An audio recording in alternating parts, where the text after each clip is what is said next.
Hello, my fellow Westorians. I'm about to practice and see how long I can hold that O. Let me make that a thing. How many O's can you incorporate in? How long is your O? Let's compare O's, friends. No, let's not. Welcome back to History of Westeros podcast, where we're a little extra silly today this Sunday, apparently, or at least I am. I can't speak for everyone else, but sometimes I try to. It doesn't usually work out very well, though.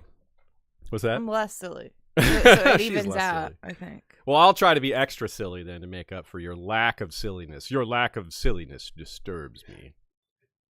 Then I will be extra less silly. Crap. To make up for your extra My silliness. work is cut out for me. Sean, I see your drink is a strange yellowish, golden, perhaps, color. What is that thing? Milk of the poppy. This is no wonder you're so serious. Wait, no, that doesn't make sense. You should be so sleepy or passed out. Oh, there he goes. Okay, he's passed out. This is the pina colada naked drink mixed with the coconut pineapple sparkling ice, mixed with peach mango bang, mixed with classic Mountain Dew. And lots of opium, apparently. Yes. Milk of the poppy. Same thing. That goes without saying. Or is that, no, milk of the poppy is more like heroin or morphine, right? I guess. Yeah, because it's white. I think they're all poppy. the same. Heroin comes from poppies. Came from the same thing. Yeah, you're right. So anyway, that's a good one. That's a bit different than recent drinks, Sean. The yellow is new, at least recently. Yeah. That's cool. This should be a good one today, folks. We've got lots of fun stuff to talk about. But first off, let me direct you to our friend Nina's blog, goodqueenalley.tumblr.com. She has a lot of great notes for today. And if you head over to her page, you'll find an excellent post on Victarion and his firearm. And the point she goes into is that perhaps it's better to think of Victarion's firearm from Mokoro's point of view, as in it shows what Mokoro can do. And that's perhaps more important than what Victarion can now do with this arm. The fact that Mokoro can create that in other people might be the more important thing here. And that's a good point. That's a very good point. I think Mokoro can do that again. Victarion, well, he's maybe a little stronger now. I don't know. It's a good point. We don't know for sure, but it's a great way to look at that situation, maybe a little differently than you had before. You know, if the wrong person was in charge of this franchise, eventually there'd be 18 different people with flaming arms. That's true. All the main characters. Yeah, that's very true. So today, because we have so many great quotes and topics and characters to discuss, there's not a lot of real-life content today, just like last week. There's not a whole lot of that. But we do have, yes, like I said, what we call them today, clanecdotes. That's right, clanecdotes. And as I said, the Clansmen are particularly quotable, especially with Tyrion in the mix. There's lots of great back and forth, lots of great dialogue. And that's how we're going to start today. Sean. The best real-world comparison we can make to the clans is the McPoyles. The McPoyles. Oh, my goodness. That's true. They are very clannish. You're right. They are very clannish. The McPoyles from It's Always Sunny in Philadelphia, they're definitely incestuous. They all seem to come from a common ancestor. In fact, one of the first things we're going to do is define a clan. So you're going to see even more how that lines up, or not so much if you don't know who the McPoyles are. But the point will still be made, and you'll understand it in reference to A Song of Ice and Fire. So we like to start with the trivia question. Today, we're merging the fact that we have so many great quotes with our trivia question, and we're going to have the trivia question actually come in form of a quote. Here it is. All movement stopped. Tyrion saw the glint of moonlight on metal. Our mountain, a voice called out from the trees, deep and hard and unfriendly. Our goat. Your goat, Tyrion agreed. Who are you? Indeed. Who is he? That's the first time we hear a Klansman speak in the books. So answer at the end who that is. So yeah, first off, a definition to help understand the words we're wielding, the difference between a clan and a tribe. I never really thought about this, and I was making notes for this episode. I was like, hey, better why don't I look that up, because I really don't know the difference. So a tribe is socially, ethnically, and politically cohesive, smaller than a state, larger than a band. So your next question would be, well, what's a band? A band is 30 to 50 people. It's a smaller group than a tribe, but has the similar definition except for the size. I guess I've gone to see a lot of non-bands then. They did not have 30 to 50 people. I've never seen a band perform with 30 to 50 people either. Yeah, maybe unless you count an orchestra. But that's an orchestra, not a band. A clan. What's that? Well, go ahead. A clan is a group of people all descended from a common ancestor according to anthropology, in fact or belief. In other words, they don't actually have to be descended. They just have to think they are. And there's patriclans and matriclans, which is, the patriclan would be if that common ancestor is a man, and the matriclan is if it's a woman, so that one person that they descend from. A Scottish clan, the clans are a bit more defined there. It's more of a traditional social group of families in the Scottish Highlands specifically that have a common hereditary chieftain. So it's a little more specific. And Nina adds that Rose Leslie, as in the actress who played Ygritte, her own father is the head of a branch of Clan Leslie, which is a Lowlands clan of Scotland, which I'm not sure what the difference between Lowlands and Highlands is for these clans, but probably just a regional thing, probably not a whole lot of differences. Don't let a Scottish clansman hear me say that. Yeah. So this is the same concept as like we all descend from Land the Clever or Garth Greenhand or right. It's just the same. It's kind of the same. Yeah, thing, right? I was gonna say like a lot of words. There's nuance and variation. You know, it's hard to have it like even if you think of like a family, your mom, your dad, your brother, your sister, your children, your aunts, your uncles, nephews, cousins. Are they all part of your family? I think so. But I think that starts to get to be a little bit more of what a clan is. I think of a clan as like the Johnsons are getting together for a family reunion. Yeah, so all the distant relatives are all part of the same clan. And they would all have a common ancestor. Yeah, but fits. Lots of other people that they might not think of as being their clan would also have that same common ancestor. So a clan might exclude more people than and a family might have people that aren't even blood relatives. Yeah, like someone in-laws might be considered or just like someone really close to you, you might think of as part of your family. Yeah. So when you owe something to or that you or take responsibility for or whatever. An adopted person. Yeah. So, I mean, that's still part of the family, but there's no blood. The blood connection isn't there. Yeah. And that's but like cool. I in my mind, the Lannisters are a clan. The Starks are a clan. You know? Like House is just a different word for it, right? I mean, yeah. And that led me to think of something else, by the way. Do the clans of the Vale, do they call themselves clans, or is that something that other people call them?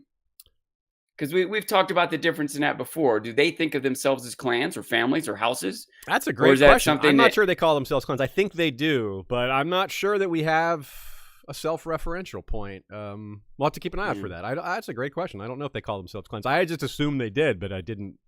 Now that you're asking, I don't think I actually thought about that. Yeah, because I wonder if it's something that noble lords of established houses wouldn't want to call them a house. That's too good for them. Does that make sense? And so they call them, they're a clan, we're a house. And I don't know for sure if that's the case, but that's a great point, because the clans of the north, the mountain clans of the north, who are treated with more esteem for reasons we'll get into shortly, are considered houses or petty lords in some cases, which is the same thing as a minor lord.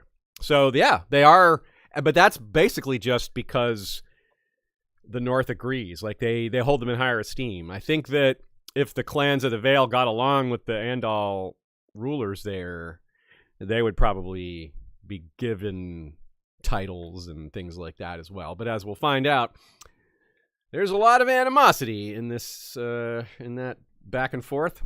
Per Nina, we have a quote that says they do call themselves clans. Okay, cool. Chella says, Lowland lords have lied to the clans before. Yes, and that is I'm glad it's that particular quote too, because that's an important one for this episode. The clans have been lied to by the lowland lords many times, and in fact we'll see examples of that from the books directly. So Chella's warning was accurate, was on point there. Nina says, what's notable about the clans, especially in comparison to the free folk of the lands beyond the wall, is the high level of organization that seems to be a consistent feature of their societies. These clansmen come from very specific socio-political groups, from very specific, very unique cultural traditions and histories, And given clansmen, or rather any given clansman, isn't just from the mountain clansmen or the mountains of the moon. It's a specific clan that has specific background and cultural uniqueness. Black ears, painted dogs, or whichever. And seemingly across the board, these tribes, which consider familial descent the real critical identifier, something maybe like Norse naming conventions where you have, Sigurd, Eric's daughter, right? Because you're a daughter of Eric, So here we have every single clansman we meet from the Vale, not from the north, not from the other places, introduces themselves as the son or daughter of someone else. Chella, daughter of Chake. Gunthor, son of Gurn, right? That's how they introduce themselves. And so they very much honor their elder. And that's a pretty unique feature. I mean, that naming convention, of course, plenty of families honor their elders, but not this specific way. So that's pretty cool. So Uhtred definitely was a clansman of the Vale. Yes. Very easy for him to trust it to say, it's like, so I was the son of Uhtred, and he was the son of, it's real easy. It's only how many Uhtred's they have to go back. Yeah. and as we see with Shagga, for example, he also names his grandfather. Now, maybe the one exception to this that's similar is the Dothraki. The Dothraki occasionally say son of, but they don't say it quite as often, I don't think. Like, definitely Drogo says son of Barbo, but I think he only says that like twice, maybe, not a lot. It doesn't say it almost every time. Like Shagga mentions his father a bunch of times. I wonder if a difference there is that a Dothraki will invoke his father's name if his father was of some legendary status, where a Vale clansman will invoke his father's name no matter what, just because that's part of his identity. Yeah, that's a great possibility there. I do like that. That would very much fit. And of course, these societies appreciate these individual shows of strength, like Timot's eye gouging, but those things are different, right? None of the other clans don't do that, but they all do this name thing, this name your father or mother thing. And this does seem to fit numerically, since clans are relatively small from the real world. And now we're not sure just how much George is hewing to the anthropological Earth definition of clans. It seems to be pretty close, though.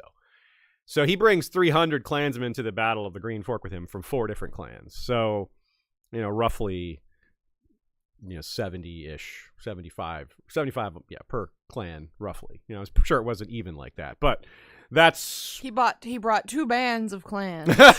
2 bands of clans, yeah. So... And if it seems maybe unrealistic that these tribes would exist for so long, these clans would exist for so long, well, there's still Stone Age tribes in the world today. So I don't know that that's necessarily unrealistic. Now, a lot of those real world ones are super isolated and completely cut off from contact, and there's like laws keeping things that way, which is not the case here. But still, the real world analog is pretty strong. And just in case there's any confusion, there's a number of clans throughout Westeros, the various clans among the free folk, but not all free folk belong to a clan. It seems like all the mountain clans of the Vale, they're all clansmen. But the free folk have a little more diversity amongst their group structures, I think. Like the Thens, I wouldn't call a clan. I think that's more of a tribe. But there's Ice River clans, specifically called Ice River clans, and I think they do fit that. And the Hill Mountain clans of the north, which we've mentioned, like the Wall, Nori, and Flint, and like they're respected, and they're chiefs. They're called chiefs, but they're considered petty lords by like the Starks and the Manderleys and all that. And of course, our subject, the Vale clans, have their own little corner, their own set of differences, and they arguably, I didn't count, but they arguably appear as much as any of the others, maybe even more.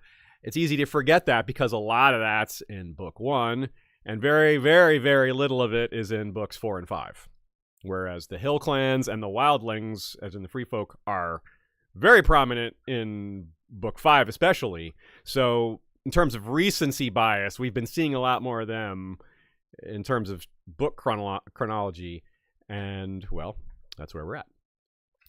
Okay, so let's have the first mentions, like we do so often, from the World of Ice and Fire, quote. The clans of the Mountains of the Moon are clearly descendants of the first men who did not bend the knee to the Andals, and so were driven into the mountains. Furthermore, there are similarities in their customs to the customs of the wildlings beyond the wall, such as bride stealing, a stubborn desire to rule themselves, and the like. And the first man origins of the wildlings are indisputable. So we had a lot of early Vale history in our episode on House Royce. So if you've listened to that, you have a bit of a primer on some of this. And if not, well, check that out. It will add some additional context to this region and these characters and people. The bride stealing aspect in the case of clans, based on what we just said, is almost necessary for clan survival. Not that that justifies it, but just saying, after all, they claim to be from a common ancestor, and well, you need people outside your clan to breed with or suffer the consequences of incest. Yes, indeed. So you could say it's almost necessary for them to be more romantic and outgoing and acceptant of others' cultures, and then maybe they could find that's a good point. Bride more. You're right. That maybe could have framed that differently. I like your framing better. Now, during the tale, explaining why Harry the heir is, well, the heir to Sweet Robin, there's a rundown on what happened to all the Arryns, because John Arryn, that is, had a sister named Alice, who married a man named Ellis. Yes, Alice married Ellis, A-L-Y-S to E-L-Y-S. George having a little fun there. They had 9 children, one of whom gave birth to Harry. So that is his connection to the Arryns. But what about all the others? Why aren't there others in front of him? Well, they all died or became septas or silent sisters. One of them might still be alive, but she's unavailable, shall we say. She was going to marry a Bracken, but on her way to the wedding, she was taken by the burned men and carried off. So, that's not a fate to wish on someone. And Nina says, not to mention, if all the clans all rigorously avoided intermixing with each other and jealously guard their independence against each other, there's probably a pretty small pool of just regular marriage candidates, non-stolen brides and things like that. Yeah, it's a structural flaw with this society for sure. Not judging, but that's definitely going to have some bad outcomes. Okay, I'm judging. I think it's safe to judge, yeah. Now, that quote mentioned first men heritage that they share. Undoubtedly, that's true. There's really no need to wonder on that point. They're all first men, the ones beyond the wall, the ones here still in the mountains. And that gives them some things in common, yet so much time has passed before they were separated. Thousands and thousands and thousands of years. But people still call them wildlings. The Vale clans are called wildlings by people in the Vale. Maybe not as often. It's interchangeable with clansmen there, whereas really no one calls the wildlings of the north beyond the wall clansmen. They do call the hill tribes clansmen, so it's kind of confusing.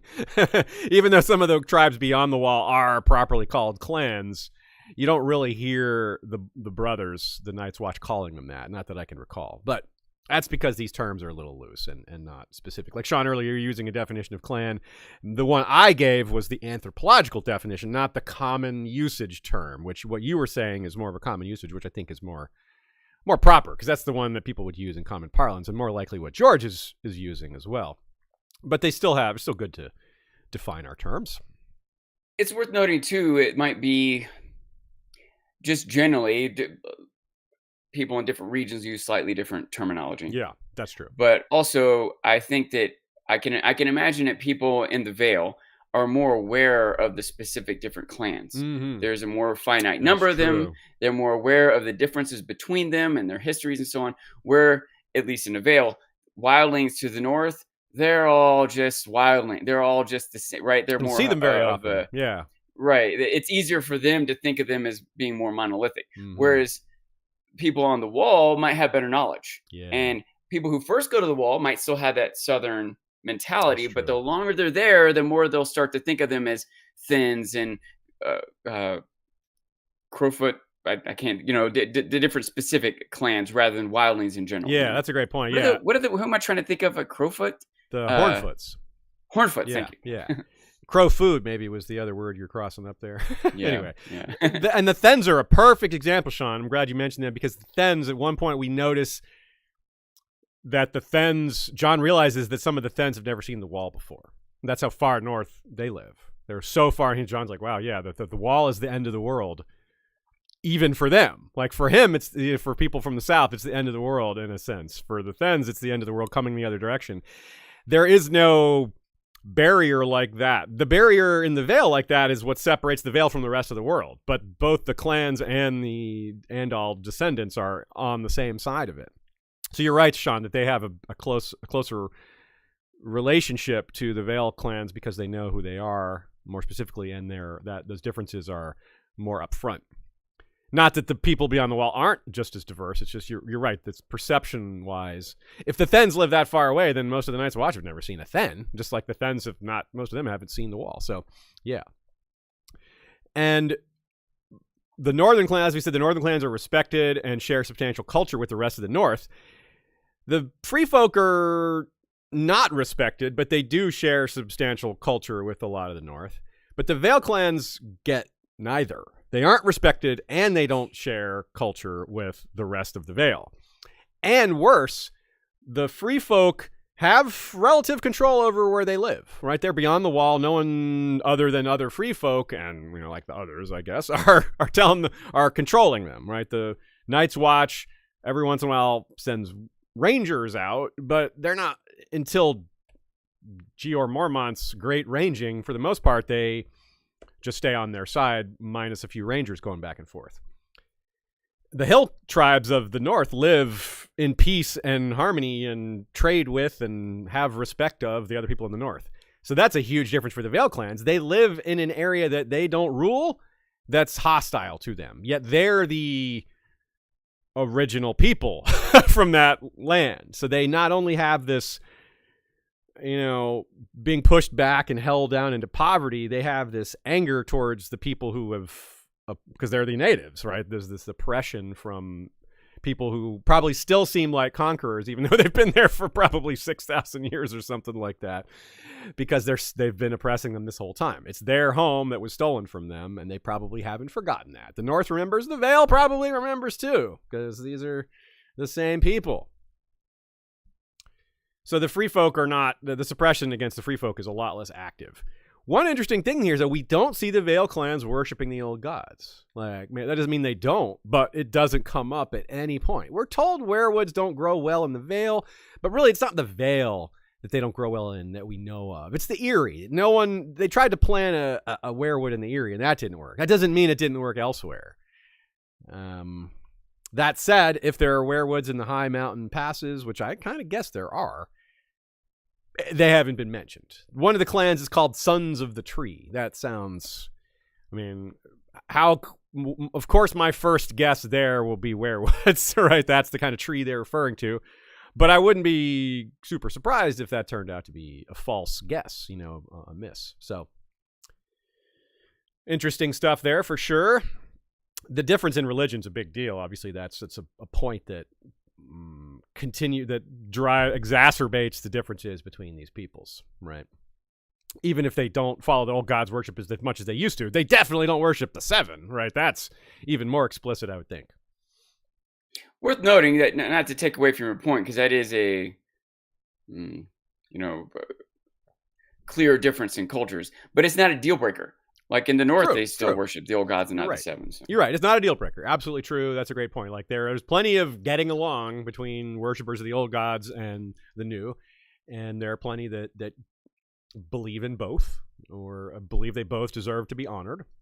So with all this said, you've got a very forsaken, oppressed people with not a lot of optimism, and that makes them dangerous. They don't sell their lives dearly because they don't have a lot of value put a lot of value on their own lives, because their lives are hard and difficult and shaped by toughness and strength. So you can't hold back. You can't be cautious in an environment like that. And that creates sort of, from a world building perspective, these are the ghosts of the past. This is the karma sown by the Andal invaders that their ancestors must deal with. They created this situation. Whenever a lady is kidnapped or a caravan is raided, it goes back to the original Andal invaders destroying the ancestors of these people, destroying their homes, destroying their way of life and all that. And yeah, but despite that, hearing that, it's almost ironic to hear when we lay it all out that they're a great source of humor and humanity despite this savagery and this desperation. I mean, the running cut off your manhood and feed it to the goats joke maybe isn't for everyone, but it's meant to be funny and lighthearted. Shagga has a great sense of humor, right? Timett doesn't, okay, but he's the outlier, right? Even Tyrion and Bronn managed to joke about him, though. Not within earshot, of course. Here's the joke. Timett's fellow burned men were so awed by his choice of an eye that they promptly named him a Red Hand, which seemed to be some sort of a war chief. I wonder what their king burned off, Tyrion said to Bronn when he heard the tale. And of course, Bronn grabs his crotch in response. Is like, yeah. And they start laughing. So, yeah. And of course, they have no king. They have red hands, as it says, some kind of war chief, some sort of war chief. Whether there is some sort of ruler above Timett, we don't know, like a more experienced red hand. We don't really know how that works within the clans. The inner workings of a lot of these clans isn't described. Because we don't see the full tribes. We see their, like a lot of the warriors, but we don't see like their home, the women, except for the women warriors. We don't see the children. We don't see like their day to day. That's not, we're seeing them on campaign basically, which is not their day to day lives. So clearly Victarion is going to be the new red hand of the burned men. Zing, that's true. They would definitely respect him. Be like, whoa, look at that guy. Yeah. Whoa, his arm is still on fire. That is so, how'd you do that? Yeah. I need one of those.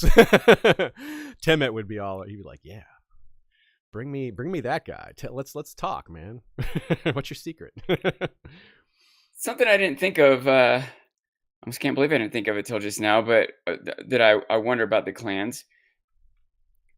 I appreciate Nina was able to find that quote clarifying that they do think of themselves as clans, but do they have house words, clan words? Yeah, I don't know. Do they have sigils? Do they have any identifying?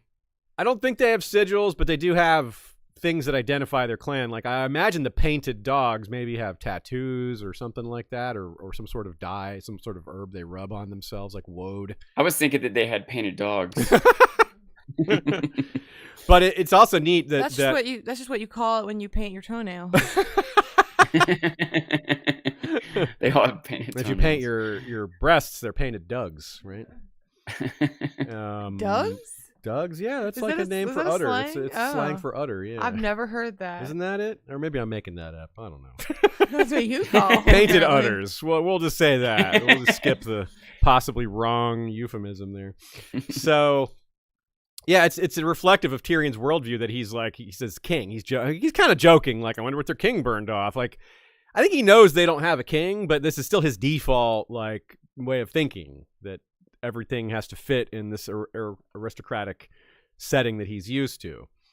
And we see that he could have said chief or leader or something. Which would have been probably closer to accurate. Like, we see the same thing with Selyse and Stannis and a lot of the Kingsmen and Queensmen trying to force the free folk to follow these dictates. Well, this guy is the descendant of Raymond Redbeard. Clearly he's their king. Like, but no one sees him as king. You can't just make him king like that, can you? Well, they're going to try. So, and that brings us to another point here. In a lot of ways, the mountain clans are to Tyrion what the free folk are to Jon. Now, the free folk interact with a lot more POV characters, but still, they have that sort of role that they are the main point of contact among POV characters is Jon for the free folk. He's the one that they know the best, the one they trust the most. Tyrion with the Clansmen is the same point. There's really not anyone else who's even close. With Jon, maybe there's a few of the other brothers have made friends with some of the free folk, but Tyrion's really kind of on his own here. Maybe Bronn. The other ones that might have been have been killed. Yeah, that's true. That's a good point. Now, Nina points out there is a major difference, though, that Jon has a lot more humane view of what these people are. He sees them as rough equals. Well, Tyrion sees them as kind of an opportunity. Like, he's not mean to them. He doesn't denigrate them, but not much anyway. He values them in ways that most people wouldn't. But Jon, I think Jon deserves higher praise for how he treats the free folk then. I agree Jon deserves higher praise, but I don't know so much that it's Tyrion thinks any particularly less of the Clansmen than Tyrion just thinks of anyone as someone to use or manipulate or get in his side or whatever. So, especially when life is on the line, to be fair. Yeah, that's true, because Tyrion did have to. Tyrion was more put in a tough spot. Now, Jon was put in a pretty tough spot too with Qhorin Halfhand and like, well, you have to kill me and join them.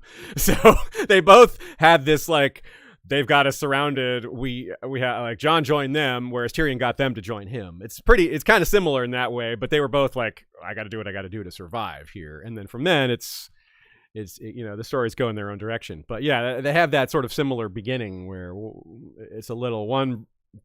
It really frames their character too. Tyrion becomes their leader in a sense, and you're asked like, do they have house words? Well, they're the ones that start calling him half-man. Like, other people call him half-man, but they're the first ones that use that term. And they yell that in battle. That's their battle cry because they're following him. They're like, well, half-man. That's who their leader is. So so that kind of tells me that they didn't have some general battle cry that they use because they were yelling half-man. Because we'll see, like when Arya and Hot Pie are fighting Armory Lorch's men, she yells Winterfell and Hot Pie yells Hot Pie. They're just just yell whatever inspires you. Yeah, so they didn't have some default. They were like, yeah, this is our leader's Tyrion. We're gonna yell for him. So it's also worth noting, to give Jon a little extra praise relative to Tyrion anyway.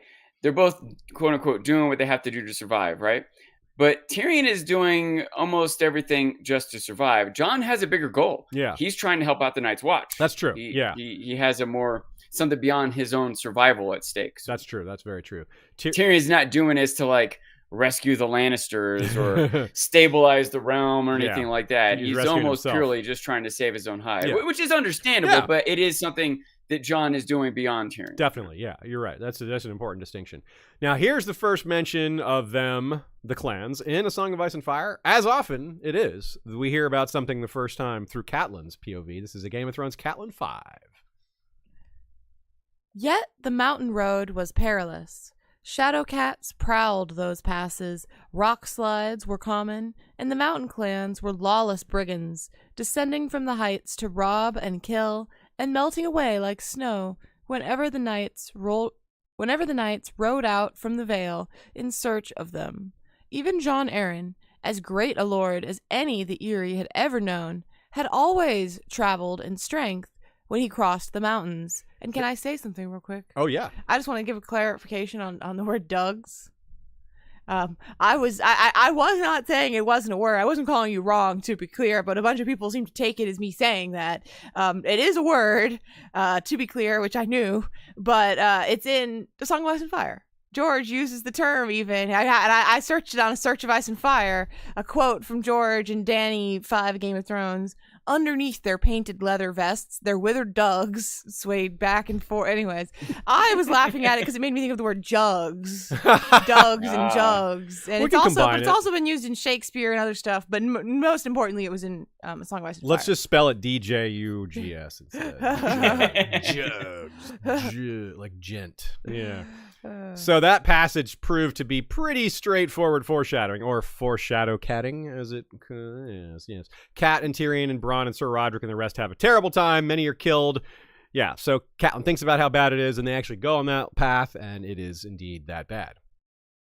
I'm going to ask a question. Yeah. In that quote, it says, Jon Arryn, as great a lord as the Eyrie had ever known.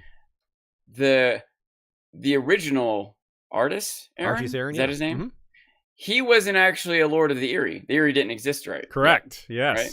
So that was my instinct. Was like, Jon was greater than Artis. Oh, wait, there was no Eyrie yet. Well, it says as great a lord, like equal to. But still, you're right. That's still a great point. High praise for Jon Arryn in one way or the other, I think. Very true, very true. And we can build on that point. First, though, these hit-and-run tactics that they're so good at is something Tyrion realizes is of great use for them in battle. So we'll see that he's going to use them for that purpose against Stannis later, and it's going to be extremely effective. But consider that bit about Jon Arryn that we just brought up, that Sean questioned. If Jon Arryn's such a great leader, which I'm not questioning that, but it goes to show how difficult these clansmen are, Here's another quote from A Game of Thrones, Catelyn 6, a.k.a. the very next chapter. The clans have grown bolder since Lord John died, Sir Donald said. He was a stocky youth of 20 years, earnest and homely, with a wide nose and a shock of thick brown hair. If it were up to me, I would take 100 men into the mountains, root them out of their fastness, and teach them some sharp lessons.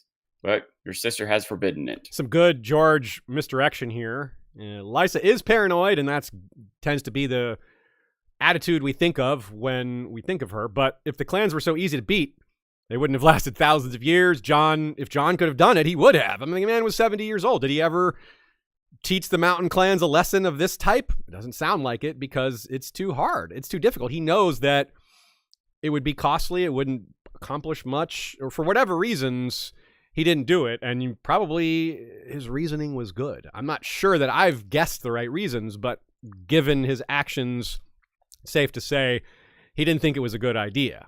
I wonder if he really is a great lord. In my opinion, he would have some respect for the clans. Maybe he wouldn't feel they should be eradicated. They're humans trying to make their own living. Yeah. Maybe the threat of them keeps other people at bay. Okay. Maybe it makes it a little more. Maybe they're like they rely on the Lord accidental more. Force of defense. You need the Lord's protection more just because they exist, and so that. Oh, I didn't even think of that. Yeah, maybe that's like we need the Vale Lords. Make sure you support them, or the mountain clans will come to get you. I can also imagine maybe it could or even should be done, but that Jon Arryn and all the Lords of the Eyrie aren't that great. They're too holed up in their ivory tower to worry about what's happening to their people, and I don't know. And they're just not very judgmental, but I think they're just not very equipped either. Like, like their knightly accoutrement is very inappropriate for an excursion like this. You know what I mean? That's a good point. Yeah, a bunch of big horses and heavy plate mail trying to get up some cliffside. Yeah, that's not going to happen. That's not going to work, right? So Lysa is kind of right. Like, she's wrong that she needs those men around her son. Their clansmen aren't going to penetrate the Eyrie and steal Lord Sweetrob, and that's not going to happen. But she is right that it would probably, maybe by accident, but she is probably right that sending men against the clans wouldn't accomplish much, and it might be a failure. It might just not work, and then it would look even worse. And it's like, you just led men to die for what? You just gave them more confidence. Like, so it's kind of a stalemate, and that's basically why this situation has endured for so long. Because we have Knights of the Vale who are just poorly. They're great on a battlefield, but clambering around mountains and heavily wooded areas and snow-capped peaks. It's a horrible time to be in heavy armor. War horses, no good there. I wonder if there's a certain element of like wanting to have the mountain clans around to like blood your men on. Some more of experience. Yeah, maybe. That's a good point, because there's definitely a lot of militaries in history have fallen in quality because of lack of people to fight, which of course from a world perspective we say, well, that seems like a good thing. But from an engineering, just taking the ethics out of it, just seeing whether a military is strong or not, and tracing point A to point B. Like the Mongols, for example, for a while they stayed really, really strong for a long time. They started to fall off as their people were less nomadic, and that harsh environment that made them so tough and strong ceased to exist. They're not where the tough, strong soldiers coming from, right? Yeah. So if you don't have a great enemy to fight, then where's that toughness going to come from? Worth noting that for most of history, you didn't have standing armies. Armies weren't trained much. They weren't standing in the first place. True. They were just farmers that suddenly got rallied together. Whereas modern armies that are the best armies are just practicing day in and day out. They're making sure equipment works. They're doing push-ups. They're running and everything else. Only knights do that. Like you said, the regular levies wouldn't do that. Where these mountain clansmen, though, they're like fighting pretty. Maybe a little bit like knights in terms of how often they practice warfare and actually engage in even raiding. Their daily lifestyle would be a sort of training. Their Yeah. stamina and their strength and their dexterity or agility would be constantly getting tested, And their culture really encourages that from a very early level. Like right away, you're like, well, boy, if you want to make it in this world, you better be tough and strong and fast. It's kind of like the free folk beyond the wall, same kind of attitude. This world is too harsh for the slow and patient. It's there. You need civilization for things like that, I suppose. And in fact, we see their horses in action. Tyrion's very impressed by their climbing skills. They're like half goat. I don't mean that literally. Like their behavior, not their breeding. They're not literally breeding horses with goats that I know of. So yeah, imagine those are awesome. Like you wouldn't want that on a pitched battlefield, like a tiny horse, like charge, like picture like Gregor who's bigger than his horse, Would that you would call work. that a gorse or a hote? A hote. Whoa, a hote. Exactly. Vargo hote. No, very nice. So, but in the mountains, you'd much rather have one of these skinny climbing horses than a big war horse with armor on it, right? Like, yeah. So, yeah, pretty straightforward. Like the home field advantage for these Vale clans is so big. And the reason they can't advance societally is if they start building like towns and villages, well, then the Knights of the Vale have a specific target they can come and burn. And it's not their advantage of being able to move and stay hidden and nomadic is lost when they start to settle. But that's also their path out of this permanent cultural poverty situation. But the Vale Knights won't let them have that. I don't think anyway. But long ago, if we're going back in time, they didn't fight or live like this. So, but it's very far back in time. So let's talk some history. This is the fall of the first men at the Battle of Seven Stars. Quote. Attacked from front and rear, the last great host of the first men of the Vale was cut to pieces. 30 lords had come to fight for Robar Royce that day. Not a one survived, and though the singers say the High King slew foes by the score, in the end he too was slain. Some say Ser Artis killed him, whilst others name Lord Ruthermont or Lucian Templeton the Knight of Nine Stars. The Corbrays of Hart's home have always insisted that it was Ser Jamie Corbray who dealt the mortal blow, and for proof they point to Lady Forlorn, reclaimed for House Corbray after the battle. Such is the tale of the Battle of the Seven Stars, as it is told by the singers and the septons. A stirring story, to be sure, but the scholar must ask, how much of it is true? We shall never know. All that is certain is that King Robar II of House Royce met Ser Artis Arryn in a great battle at the foot of the Giant's Lance, where the king died, and the Falcon Knight dealt the first men a blow from which they never recovered. Yeah, so that started it. That was the breaking of the power of the first men in the Vale. Anita wonders, what kind of cultural memory do the mountain clans have of King Robar? Do they remember him as a fallen hero? Have they forgotten about him entirely? Do they not care because he's a Royce and the Royces are part of the Andal lords, even though they have a very strong first man heritage? Is he a martyr or just forgotten? Yeah, not sure. Maybe he was a fool. Maybe they look at him as a failure, someone who should have won. Who knows? Maybe different takes from different clans, but maybe they've just forgotten about him. So long ago. There definitely could be clans that once claimed descent from him, right? There could be some clans that, since they have a common ancestor, that's a feature of clans, maybe some of them or one of them claims descent directly from him. Of course, that would be separate from House Royce, which of course also still exists, but they would have a common ancestor. That would be really neat. It's like, yeah, we descend from House Royce, and House Royce obviously descends from House Royce. We're family, man. Yeah. I don't think that happy meeting is coming. I imagine Dennis finding out he's actually part of the McPoyle clan. Oh God, he might not be able to handle that. So progressing from there, here's how we went from the breaking of the first men in the Vale, the Andals winning, to how that coalesced into the situation we find ourselves in now. Quote. The fate of the defeated was far crueler.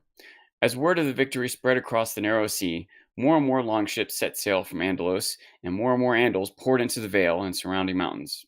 All of them required land the Andal lords were pleased to give them.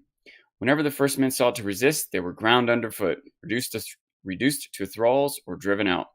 Their own lords, beaten, were powerless to protect them. Some of the first men surely survived by joining their own blood with that of the Andals, but many more fled westward to the high valleys and stony passes of the mountains of the moon. They are descendants of this once proud people. There, the descendants of this once proud people dwell to this very day, leading short, savage, brutal lives among the peaks as bandits and outlaws, preying upon any man fool enough to enter their mountains without a strong escort. Little better than the free folk beyond the walls, these mountain clans too are called wildling by the civilized. Yeah, it's like as if they're an entire culture of broken men. Like an entire culture became broken men. Remember, that's what we've seen. You're on the losing side of a battle. You have nowhere to go.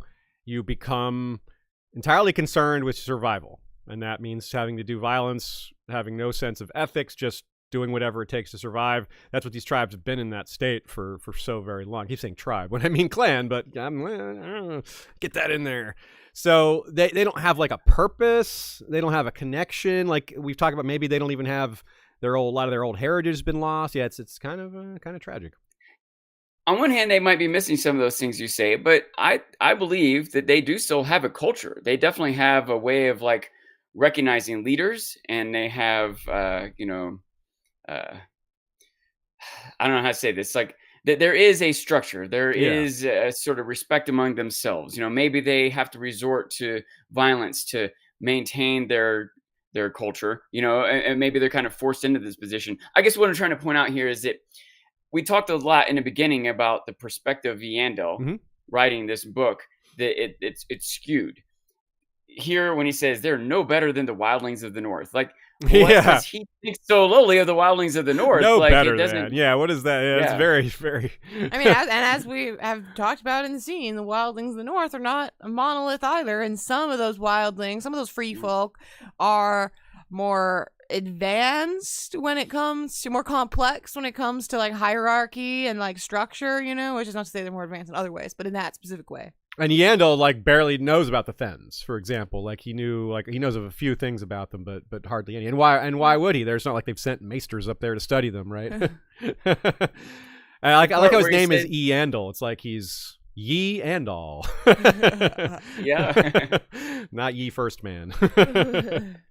Just where he says they lead short, savage, brutal lives. Like I wonder what he means by savage. Yeah. Like I bet they take good care of their kids. You know what I mean? Maybe, I bet they don't just walk around kicking puppies. You know what I mean? Yeah. They have to live their lives. They have emotions. Probably some of them do, and some of them maybe don't. Like just like any other society, there's like, you know, I don't know if they're any better or worse on average, but yeah, maybe. But the short, brutal part is probably true. Like they by having to steal and raid and suffer. Yeah, that part's probably tough out the elements. You know, they don't have like houses with fireplaces and such. Yeah, exactly. So the savage part is debatable. The short and brutal, that's probably pretty close to accurate. But your mileage may vary on how you view it. So this perception of the Andals that we mentioned from Chella's quote, the lowlanders can't be trusted. To this day, that perception remains, and that's perhaps what you'd say about your enemies no matter what. Like, when do you trust your enemies? It's not super common, not exactly a common sentiment, but it also could be an indicative of a past filled with Andal attempts to trick the clans. Like, hey, come out of the passes and we'll give you some food, slaughter you, like just anything to get them out of their home turf so that they're easier to fight. And if things like that had even happened a few times, it would set the stage for a huge, long-lasting lack of trust between the two. And of course, the Andals don't trust these First Men clans. They're raiders and bandits from their perspective, so why would they think that they would uphold any agreement?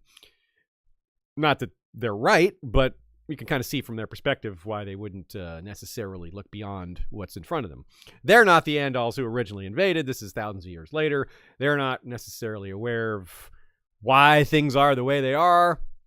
Anyway, they are very dangerous, though. There's a lot of cases where the clans of the Vale have done serious damage to people, places, things. Here's an example, a particularly stirring and strong example of what they're capable of.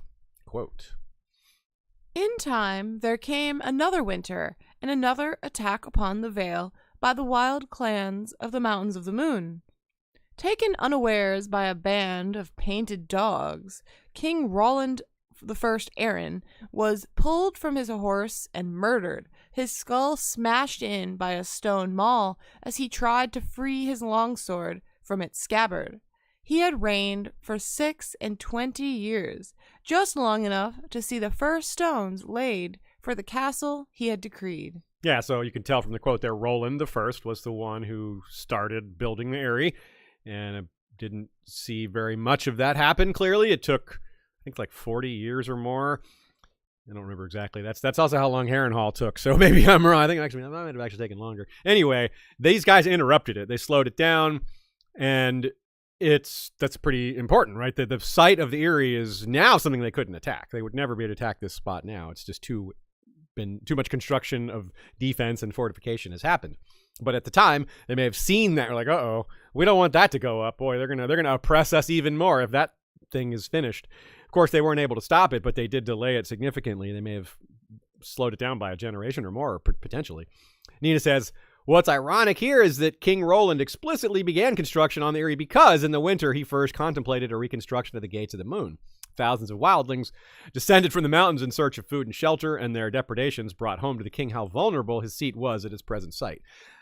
This was a huge fail because, as we see very clearly in a Feast for Crows, when winter sets on the Vale, the Eyrie is uninhabitable. They abandon it during winter. It's like kind of symbolic how they just give up when winter comes, whereas the North, it stays in place and just buckles down, and well, this is winter, we deal with it, and it's colder where they come from. In the Vale, it's a little farther south. But they just give it up. They're just like, we don't live here in the winter. We go elsewhere. And they go back to this same foot of the mountain that is apparently vulnerable. So, yeah, that's just bad planning on the Arryn's part there. No wonder Jon Arryn's such a great lord. Look what his predecessors did. I'm glad you said bad planning, because that's what I was thinking. It might be more inhabitable or habitable if they were prepared for winter coming like they are in the North. And I guess maybe you could argue that's their preparation, is to leave this massive castle they spent generations building. Like what if all the effort and resources that were put into that instead have been put into aligning with the Clansmen? Yeah. To providing some infrastructure for them and trade and conscripting anyway. Some of them are using them as soldiers, like doing what Tyrion did, like making them his soldiers, like, be pragmatic about it, right? Like, instead of fighting them, fight with them. I don't know. Maybe there's various reasons maybe why this wasn't possible, but you're right. Like, it doesn't seem like attempts were even made. There's nothing we see in any of this history that indicates attempts have been made. So maybe they would have failed. Maybe they knew they would fail, but I don't know. I wouldn't be so sure. Given what went into the Eyrie, think what a massive effort that was. Yeah. Think of how much money was spent, how much wealth and time, generations. Like, if they had a generation-long plan, they could work out something. They didn't even use marble from the Vale. The guy's like, I don't like the local marble. Let's get some Tarth marble. Have that shipped in. Like, how much marble was this? Like, an insane amount, right? So yeah, like if you can import enough marble for a castle, you could probably do a little outreach, probably. Yeah. So maybe not though. Maybe it just wouldn't have worked. Like when people were first coming up with the plans to make this castle, I'm sure some people were like, "There's no way we can do this." Yeah. Just like if I say you should make peace with the Clansmen, they would say there's no way we can do this. But somehow they did it. Mm-hmm. When they put their minds to it. You're right. Yeah. So here's another quote. This is just a list of current clans. This is kind of more recent. We're moving into more recent times. Not current, but recent. And then we'll eventually get to current. We've jumped a long way from ancient times to more recent. And here's a quote. Here are the names of the most notable clans of the Mountains of the Moon, as reported by Archmaster ML. Or is that, sorry, Arnell. Arnell, yeah. I'm going to start again. Here are the names of the most notable clans of the Mountains of the Moon, as reported by Archmaster Arnell and in his Mountain and Vale. Stonecrows, Milk Snakes, Sons of the Mist, Moon Brothers, Black Ears, Sons of the Tree, Burned Men, Howlers, Redsmiths, Painted Dogs. I imagine there's more than that. That seems like a low number of clans. There's probably somebody hasn't counted. And if not, that means the clans are bigger than I thought. But either one is fine. Like, neither of these is going to be some sort of plot hole. But it's just unclear. Like I said, Tyrion's group of 300 is Stone Crows, Moon Brothers, Black Ears, and Burned Men of 300 of them. Now, that wasn't all their warriors, but it was probably a substantial number. It was either Milk Snakes or Moon Brothers who attacked Catelyn's party when she crossed over to meet up with Lysa. Some of these other names are, they're evocative, but maybe don't tell us everything. Moon Brothers sounds kind of old gods-ish with the moon stuff. So obviously Sons of the Tree, as I said earlier, that one really sounds old gods-ish. Howlers, I don't really know what the deal with that is. Red Smiths, that's kind of strange, actually. I kind of guess the Howlers refers to like their battle cry that they howl when they go into battle. Okay. That's just my guess. I don't know. Yeah, okay, I can see that. Maybe they howl at the moon. They're the I was going to say, I clan. wonder if there could be a connection to wolves. Oh, yeah, it could be. I mean, if we're trying to relate this to stuff that would fit with having formerly been part of the old gods, or they emanated from that cultural tradition. So things like crows, like the stone crows, and dogs and wolves and mist and moons and things like that, trees, all fit that pretty well. Snakes seem a little out of place. That's the one that seems most... Yeah, milk snake's a little interesting, like a white snake. I mean, is that the David Coverdale version of white snake, or is that... Yeah, here I go. There's only one guy in the milk snakes. Here he goes again on his own. Or it could be, if you really want to reach a little and make that an old gods reference, you think of the white roots. And you could think of milk snake, white root. Okay, maybe I'm reaching with that one, but it came to mind. I thought I'd throw that out there. The other thing is we got more references to snakes in the Vale, because we've got like House Linderly, their sigil. It has snakes, green snakes all over it, and then they live in snake wood, and this is in the Vale. Snake and that's wood. a forest. Snake wood is a forest in the Vale of Arryn. So I assumed maybe that the milk snakes live near there, or either are or used to be from there. Yeah, anyway, clearly there's snakes in the Vale, though, although those are all green snakes, but there are snakes there. Okay, yeah, that's a good snake wood, probably named for the snakes. Probably does actually have snakes in it, So let's have another quote, which it refers to the idea that there are more clans. Lesser clans exist as well, often being formed after some feud splinters one clan, but these usually last only a short time before they are swallowed up by rivals or wiped out by the Knights of the Vale. Most of these clan names have some meaning, however obscure those meanings might be to us. The Black Ears take the ears of men they defeat in battle as trophies, we know. So that is a little bit akin to the practice of scalping that was done by some Native American tribes. Chella says it's braver to leave the man alive with a chance to cleanse his shame by winning back his ear. That's pretty gruesome, but yeah, it is. You beat them, but you don't kill them to show that you're not afraid of their revenge. It's pretty hardcore, man. That's pretty hardcore. But you wonder, did some ancestor, if we're thinking of this clan structure where they descend from some common ancestor, was there some powerful warrior that started this practice? And he was like, I'm going to show how tough I am he had this idea and did it, or she had this idea and did it, and other people followed followed their lead, and it became a thing. And this clan was one of these offshoot splinters that lasted. It says most usually only last a short time, but clearly some of them do last. So she did take 4 ears at the Green Fork, so I wonder if she left those men alive.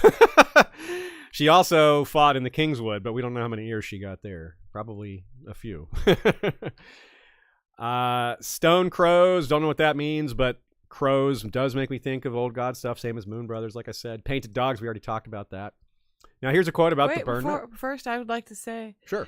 Do you think there's any chance that Red Smiths is a reference to the sports writer Red Smith? I've never heard of the sports writer Red Smith, but All that sounds possible. Where's this guy from? He's the greatest sports writer of 2 eras. And really, I don't not know. This current era, apparently. You have to say he died in 1982. Yes, so he was in George's time, though. Definitely George's time. So, okay. He was just, I don't know. He was like a Packers. Well, that's not George's team, but still, if he was that well known, maybe, yeah, maybe. Anyways, I was just idly curious. Isn't it Red Fort? Isn't that a house in the Vale? Yeah, that is. I wonder if the Red Smiths could be connected to that. Yeah, that's interesting as well. Anyways, could be. So here's a quote about the burned men. Amongst the burned men, a youth must give some part of his body to the fire to prove his courage before he can be deemed a man. This practice might have originated in the years after the Dance of the Dragons. Some maesters believe when an offshoot clan of the Painted Dogs were said to have worshipped a fire witch in the mountains, sending their boys to bring her gifts and risk the flames of the dragon she commanded to prove their manhood. Now, that sounds like just some wild tale, but we know it's true. It's almost certainly true. And, of course, proving your manhood, that seems like a common enough refrain from these tribes, like showing your bravery, showing your courage, testing yourself. So let's briefly discuss the tale of Nettles and Sheepstealer. Why Nettles fled to live in isolation is a separate tale, as is how she came to ride the dragon Sheepstealer. We'll save that for another time, and we may even see it on TV, not in Season 1 of House of the Dragon, but maybe later. So she did leave the world behind for those reasons that we'll discuss elsewhere, and decided to pick the veil. She decided to kind of become a hermit, I guess, or just to leave society, to go live away from everyone else. And apparently some people that became the Burned Men, the Painted Dogs, it says, were the first ones to find her, and they saw how strong she was, saw her taming a dragon, knew that this dragon, did her bidding, and they respected that strength. She probably handled the situation pretty well, maybe a little bit like Tyrion, and soon enough they're following her. Not just following her, but naming their clan after her, and so she's perhaps this is perhaps an example of a matriclan. They don't descend from her, but they absolutely are following her example. Or her existence and leadership defines everything that's come since, and that's pretty neat because it's very atypical for a clan. Just a dragon showed up in our territory, and this woman rules it, and they call her a fire witch, and, well, she certainly has a dragon, so you can kind of see where that title comes from. So, that's really neat, huh? I know, Sean, some of this is probably completely new to you. A lot of listeners have heard this tale of Nettles and Sheepstealer before, but how does this strike you? I've heard of the character Nettles, and my understanding is that she was a dragon rider that wasn't a Valyrian, or wasn't, she may have been Valyrian. She just had dark skin, which means that at least one of her parents wasn't Valyrian, but that doesn't mean the other one couldn't have been. So actually, what I meant to say was Targaryen. Yeah, sure. She could still be part Targaryen. Which they're Valyrian, but yeah, I had the idea that she was post the Doom dragon rider, not Targaryen, right? Which I guess there are still other people that could be, but yeah, her heritage is uncertain. But yeah, she's not like a full blood Targaryen, that's for sure. But she also is very important is how she tamed Sheepstealer. She did it through trust. Like the normal way you would get a wild animal to trust you. You bring it food every day. It gets used to you. So it's very different than, which is why it's like, well, Sheepstealer was already kind of a wild dragon. So does this prove that she tamed it just with a regular relationship, or does she also have the dragon blood? Like it could be both, right? It's not clear. So anyway, that's not super relevant to the discussion of the clans. It is really interesting, but we'll come back to that some other time. So it is a really kind of cool founding myth for this, not myth, pretty much accurate story here for what happened. And you wonder if that maybe relates to current characters, maybe Daenerys. Is that going to be how they see her? If something like that comes to happen, it's certainly possible. Something to think about. But let's continue our discussion of the Burned Men with some other detail. They're definitely not a typical clan. There's a few mentions of them being kind of a clan apart. Even amongst the clans, they stand out as different. And here's an example of that in play. Each clan had its own cook fire. Black Ears did not eat with Stone Crows. Stone Crows did not eat with Moon Brothers, and no one ate with Burned Men. My first thought is because the name like Burned Men, they would overcook their meat, like just burned meat. Like, who wants tough, well done meat? Sounds like they would. Yeah, no one wants to eat with the well done meat clan, right? I'm just kidding. Now, this isolation, perhaps Nina suggests, perhaps their association with the Fire Witch increased their isolation from the rest of the clans. Like she was trying to separate herself from civilization, it seems, which kind of implies she went to a particularly isolated corner of the Vale.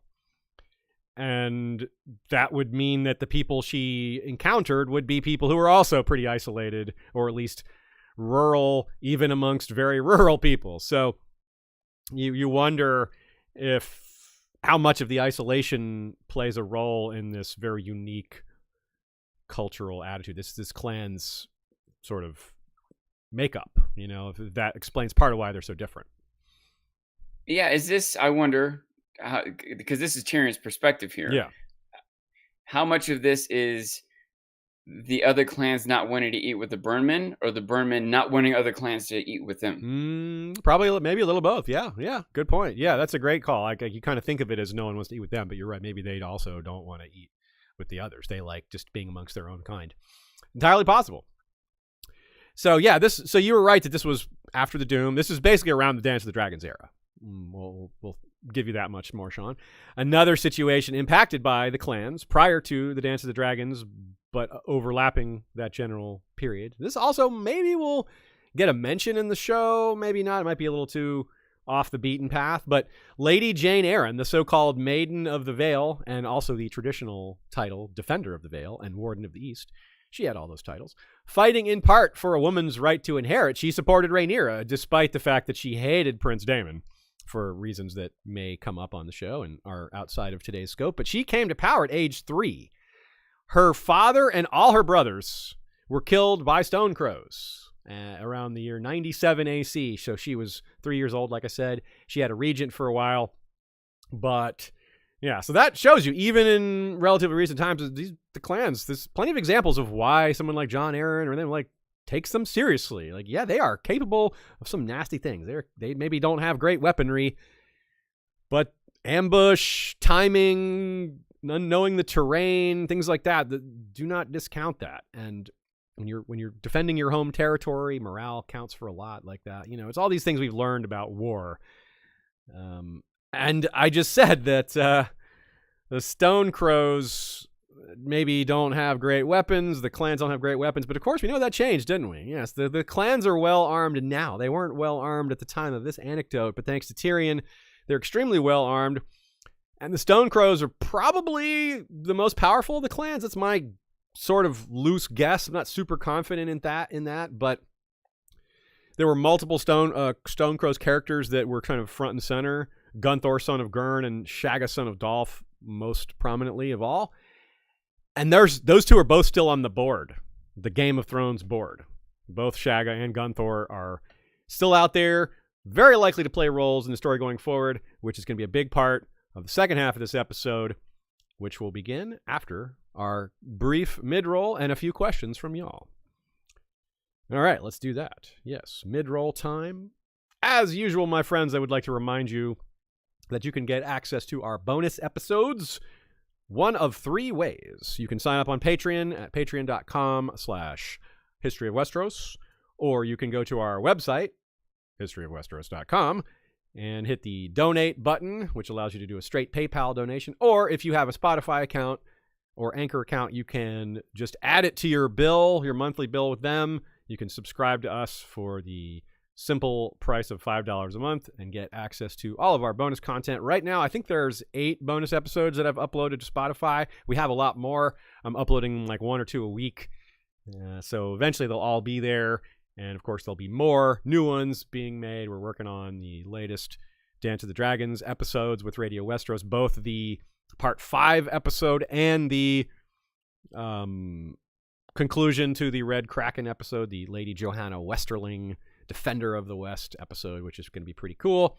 So all that's out there. You know what to do. Let's take a couple questions. Sean, you noticed a couple of a couple of comments on our YouTube channel from last week's episode. Why don't you tell us what you saw here? Yeah, I do want to point out that I try to always go back and watch the episodes to see, because while we're watching this, there's no way I can keep up with the chat. So I try to go back and see the chat and read the comments and everything. And I appreciate it. And please, anyone who wants to interact or engage with me, I don't know, send me a message. Follow me on Twitter, Dance of Sean on Twitter. Anyway, Hirkun, I hope I said that right, made a comment. We were talking about, there was, a motif of people having some sort of enlightenment after being put into darkness. Mm-hmm. We were talking about the maze makers going through the mazes blind. Yeah. Well, they pointed out that Arya first worked with the cat after having been blind. That she so her third eye opened when she was in the darkness too, just like her brother. Yeah. That's cool. That's really strong. That's like we already had several examples of that. Here's another really strong one from a major POV character. That's good catch, Hercune. Good job, Sean, finding that one in the questions. There was another one that I just found kind of humorous. We were talking about just the nature of labyrinths and mazes and the path through, how it can lead to enlightenment, or maybe the differences in definition of how many ways through or whatever. And Karen Targaryen pointed out, all paths lead to the gift shop. That's for sure. If you're which in a I'd even museum mention. I'd even mention it. Sometimes that's at museums have a labyrinth-like structure just to wind back and forth to have more wall surface area to put things on, but you always exit through the gift shop. That's true. That's very true. Well point, Karen Targaryen. Well point. Ashton Johnson says the Vale has been pretty much unscathed. Do you think we'll see the Vale hit hard by the others or Dany? And also, what do you think became of Sheepstealer? Good timed question there, given we just discussed Sheepstealer. I would assume Sheepstealer just passed of age. It's been long enough, given the dance era was 170 years before the start of the books, roughly.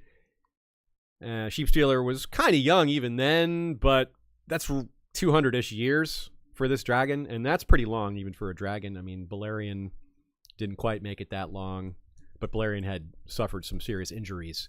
And it's always possible there's another way, like Sheepstealer was killed, but with lack of evidence, dragons do die of old age eventually, and Sheepstealer almost certainly outlasted Nettles as well. I was going to ask a couple questions. One, maybe it's too spoilery to tell me. Do we know how Nettles dies? We don't. I'm assuming if she died on her dragon, then we would know more about that. But, yeah. Two, do we have any other evidence of dragons just dying of old age? Do we have any examples of that or estimations of what the age might be? Yes, but we don't have great estimations of their age. For example, we know that when the Targaryens came to Dragonstone, they brought 5 dragons with them, Balerion being one of them. But not Vhagar or Meraxes. Vhagar and Meraxes were the first hatched on Dragonstone. So those other 4, and we know for sure that because of a quote when Maegor fought Prince Aegon with dragon on dragon battle. It was said that was the first time dragons fought since Valyria. So that means the 4 dragons that died alongside Balerion when Balerion were brought with Balerion, they couldn't have fought each other in battle because we're told that hadn't happened since Valyria. So those 4 must have died of old age. Maybe not all 4. Maybe one or two of them died in some war against someone on the mainland or something like that, even though we haven't heard of such things. It's possible they died in some engagement. But all 4 of them, I'm guessing at least 2 of those died of old age. But we don't know how old they were when they came over, so... Yeah. But we know that like Balerion was getting slower even before the great injury that with the Area incident where they flew back to Valyria and came back with this huge wound. Balerion was already getting kind of slow then, which implies aging, and so and they were like 181 when they died, I think. Yeah, what is dying of old age? Like sometimes it is just like you get an injury that you could have sustained when you were young and you're old now, and you're, so yeah, like Balerion might have been able to sustain that younger. Yeah, that's true. How much of a factor are there examples of dragons outliving their dragon rider, and on some level the dragon rider might be helping maintain them, protect them, getting them food, whatever, but once their dragon rider dies, they don't have that connection? Do they degenerate Sheepstealer after that, might or fly off on their own? Yeah, Sheepstealer might be different because we can be almost positive there wasn't another rider, and that would mean Sheepstealer only ever had one rider their whole life.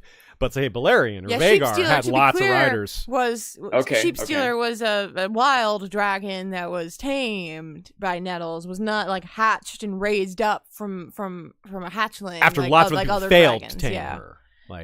So that of all the various dragons, this one would be one of the more self-sustaining, maintaining.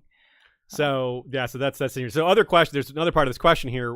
The Vale has been pretty much unscathed. Do you think we'll see the Vale hit hard by the others or Dany? I don't think either. I think Dany is more likely to just not have to deal with the Vale directly. Either she'll deal with the Vale forces outside of the Vale, or she won't have to fight them at all. I do think they'll follow Sansa to the north, and they'll deal with the others up there. And Dany will probably be there as well. So I don't think Dany will attack the Vale, and I don't think the others will attack the Vale. But I do think the Vale will be hit hard by winter, and Littlefinger's manipulation of the grain prices and all that. So they're still going to have trouble. But I don't think it's going to be from dragons or the others. I think it'll be just more like regular human stuff. So, yeah. The Targaryens originally conquered the Vale by flying a dragon up to the Eyrie. Yeah. Right? Once, and then they did it again. That's happened twice, yeah.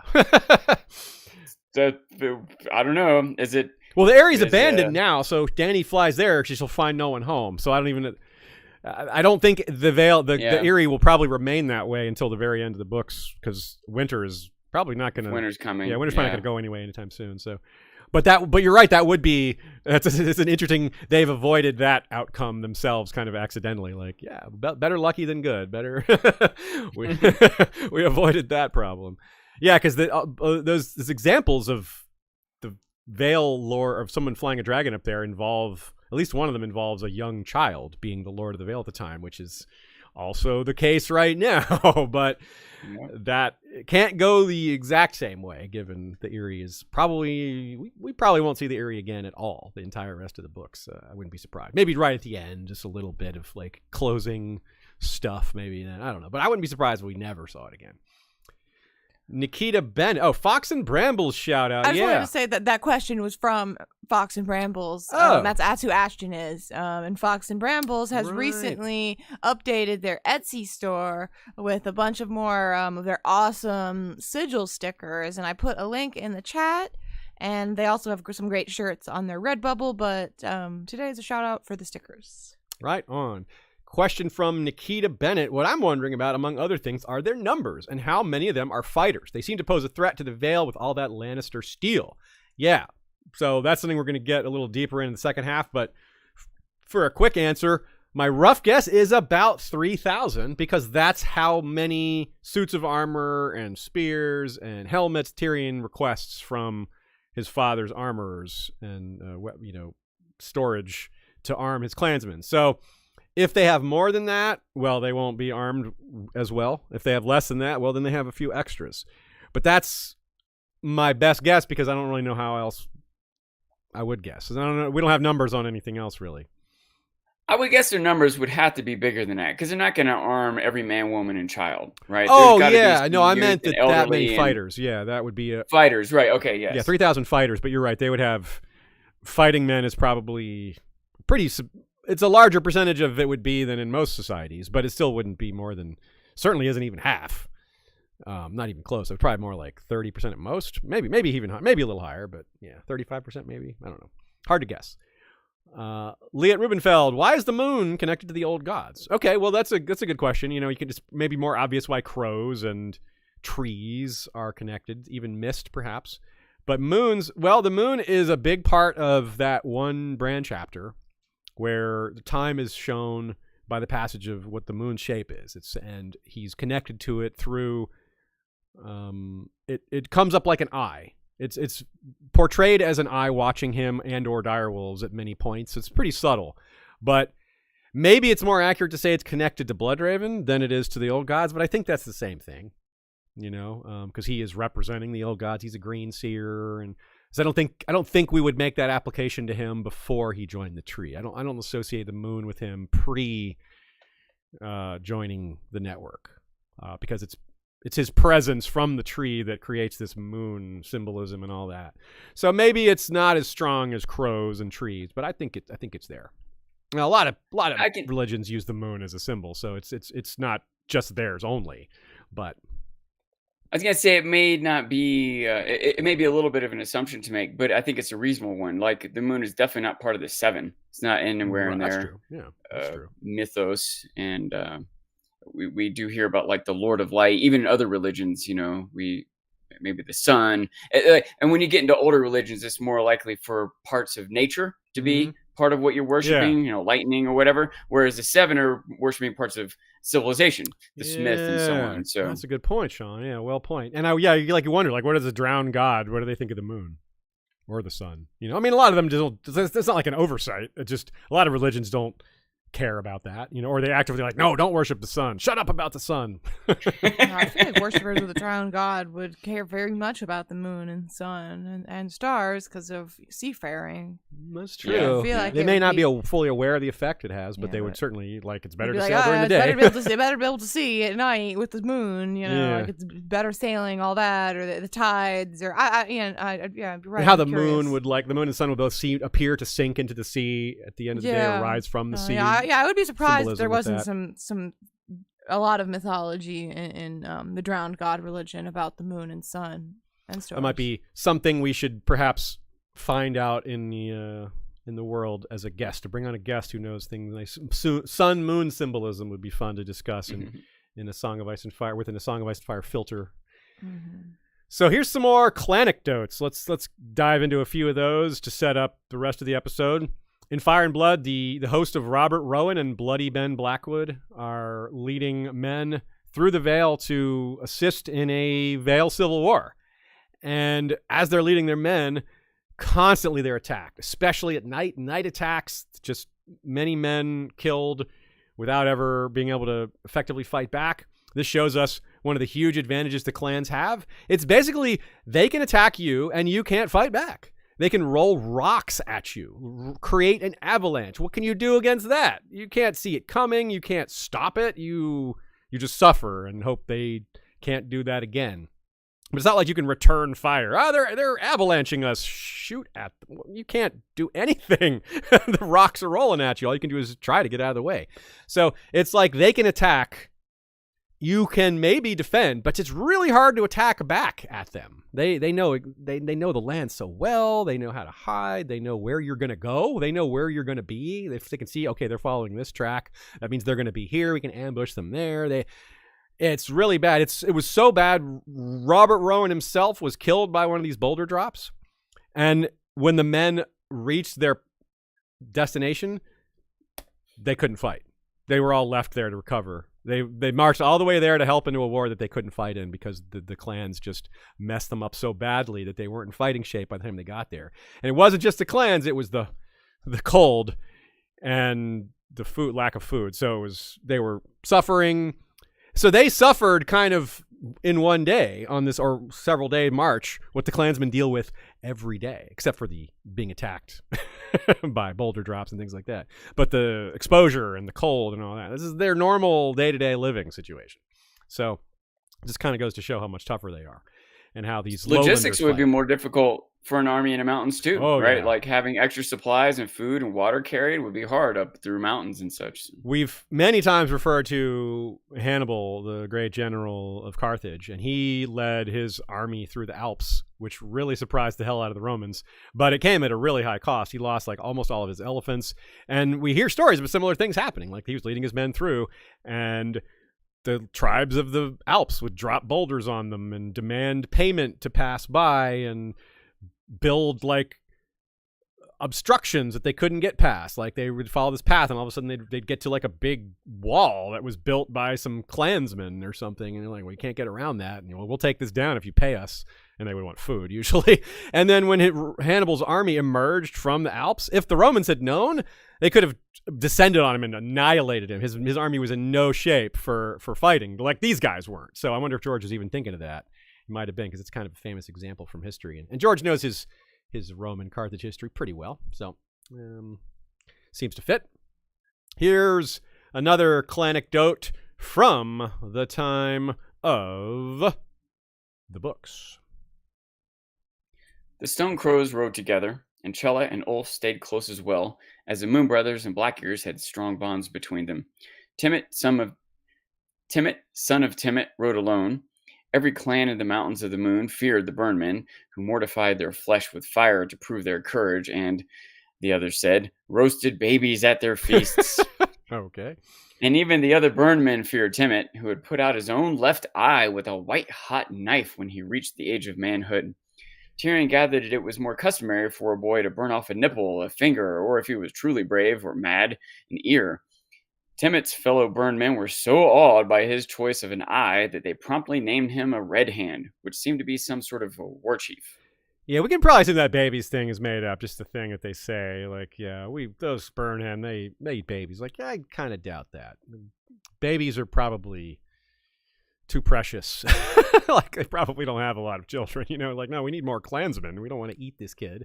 We need him to grow up into an adult and help us and do stuff. You can imagine that's the type of thing that happened one time in the past, and now you eat one baby, and everyone thinks you're a baby. Come on, I'm capable of so much more than baby eating. I'm just defined by this one baby. A Song of Ice and Fire has a number of characters who lost or lose an eye, Nina writes, from Bloodraven to Beric Dondarrion to Aemon Targaryen, but Timett in one way might have the strongest Odin overtones with his loss, while Aemon, Beric, and Bloodraven involuntarily lost theirs. Timett voluntarily gave up his, like Odin did. Timett's reward was temporal power rather than supernatural knowledge, but his actions did show that, like Odin, he considered it worth it. He considered the sacrifice worth the reward. He doesn't seem to have any regrets. And, of course, this is also a bit of a, pun intended, short-sighted decision on part of the Burn Men. By partially blinding himself, he is less of a warrior. I mean, he can't see his foes as well, yet kind of in maybe an Ironborn reverse glory thing where they look at the bravery and not at the properties of this decision and not how it'll affect them in the future. The bravery just outweighs everything. I'm thinking of like the Red Kraken, who led the Ironborn to ruin, but they still esteem him as a hero because they're bad at cause and effect thinking, maybe. But this is even more straightforward. I think it is worth noting that sometimes the bravery alone can make up for other connected flaws, right? We talked one time about like someone wearing a certain suit of armor that isn't very practical, but if it inspires, you know, if one person's individual fighting ability is cut in half, but it inspires 10 people to fight 10% harder, that's a 100% increase overall. And you might inspire 100 people to fight 20% harder. So yeah, and I think it's worth it. It's a great point, because there's another good example of that. It's something that people criticize a lot on TV, but it's actually not that unrealistic, which is the leaders not wearing helmets in battle. Probably happens a little too often on TV, but it did happen a lot in the real world, where the king would want people to be able to see him, so they wouldn't wear a helmet. Like there's a famous king of Sweden who did this. It wasn't even that long. It was like 300 years ago. He was like, God will protect me. That's another thing. They just think God is their helmet or whatever. He died in battle. You know, God was not his helmet. Yeah. Or God was like, also, your helmet's not strong enough, bro. Also, helmets are heavy and annoying and hot. In modern times, soldiers don't want to wear the helmet. Like you want to because you don't want to get shot in the head. But like any chance to take the helmet off, even when even these modern lighter helmets, they're made of like a relatively soft material. They're not made of steel or whatever. They're still hot. Kevlar helmets can deflect bullets and don't weigh as much as steel. You don't want to wear it. It's annoying and heavy and hot and on and on. So I can easily imagine like the common soldier being required to. Like if you don't, you'll get whipped or punished or whatever. But the leaders, they're going to take their helmets off whenever they can, especially when they're not worried about sniper bullets, right? When it's some guy with a sword and he doesn't have a battlefield, you easily not a lot of not wear your helmet. Sniping going on in Westeros unless you're a Bloodraven, killing Daemon Blackfire. So, and of course, folks, remember, Sean knows that helmet thing from experience. This is not that's not just an idle helmets suck thing. This man has worn helmets.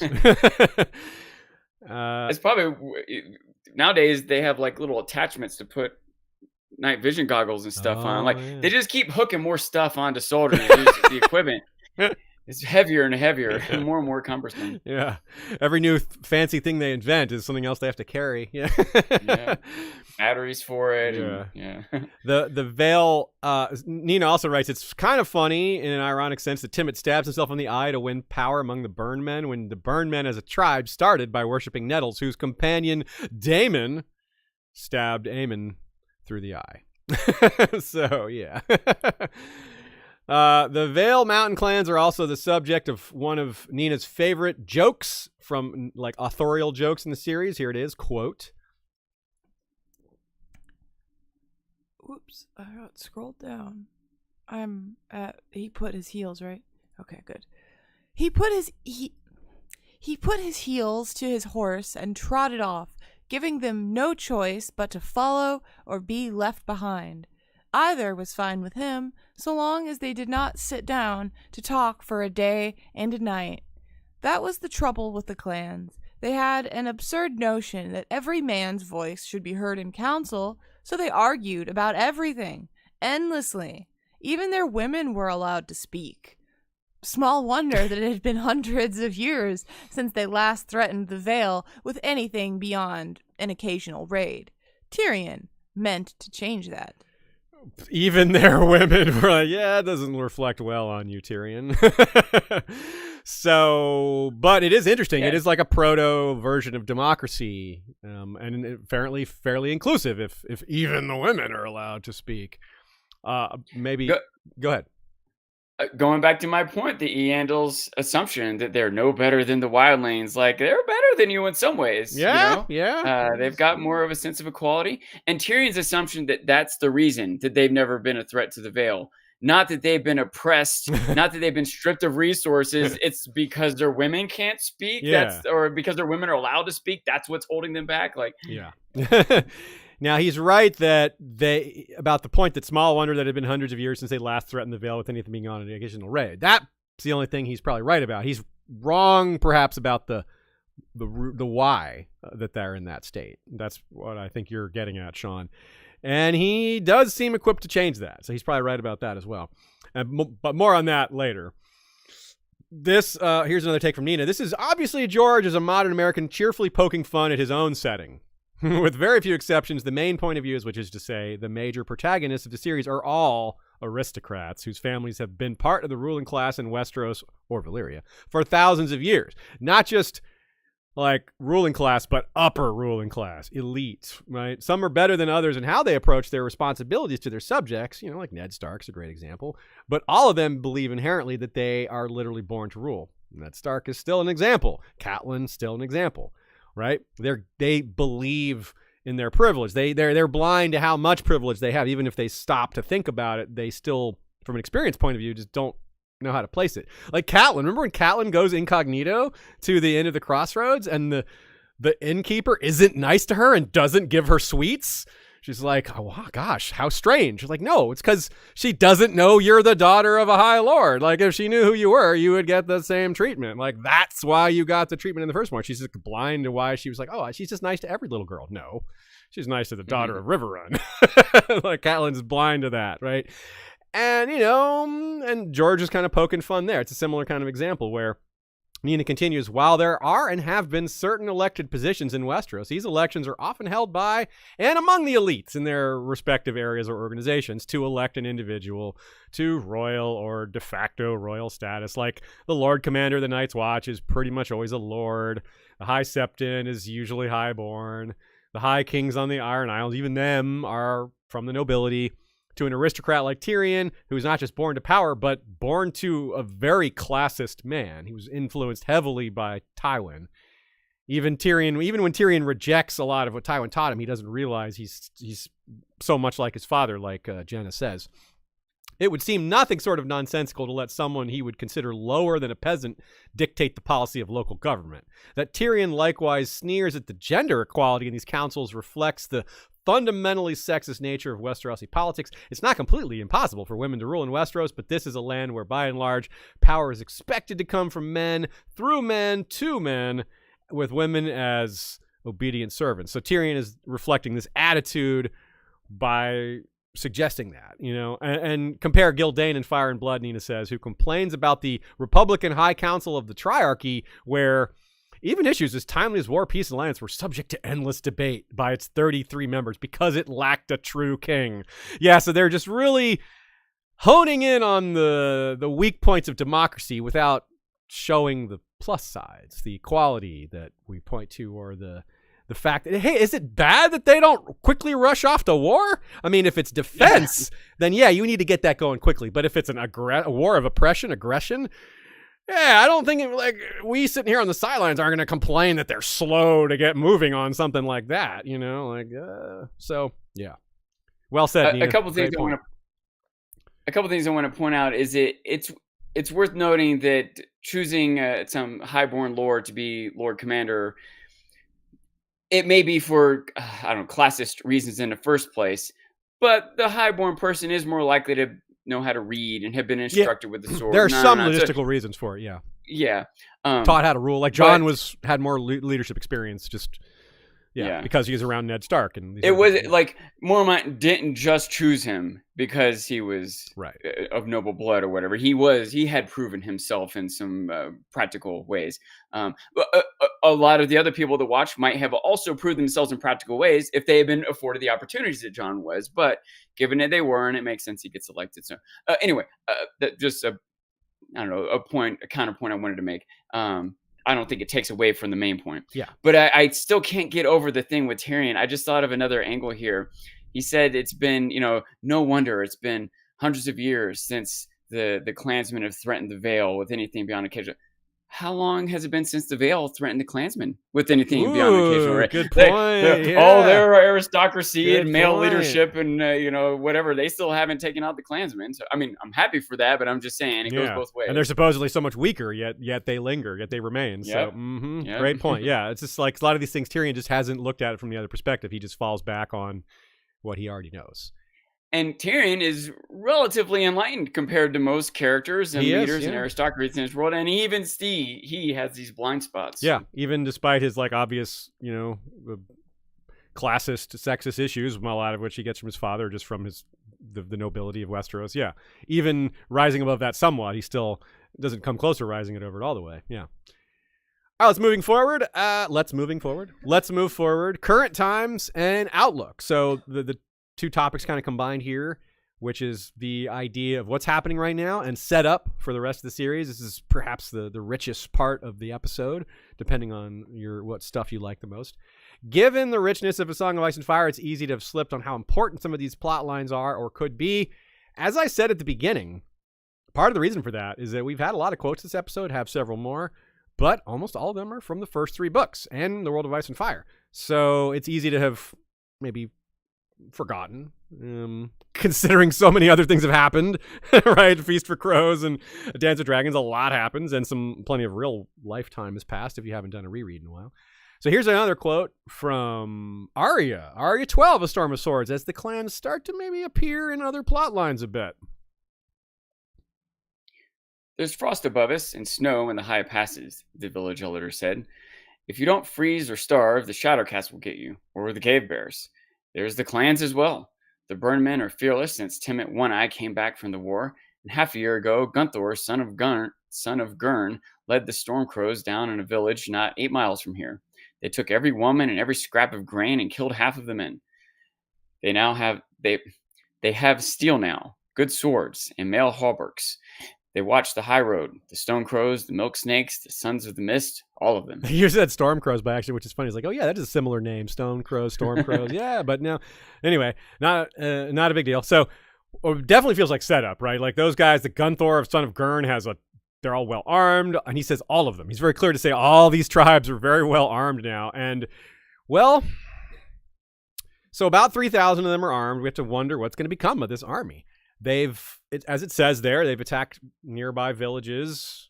To that one there, that Sandor helps them build a wooden palisade to help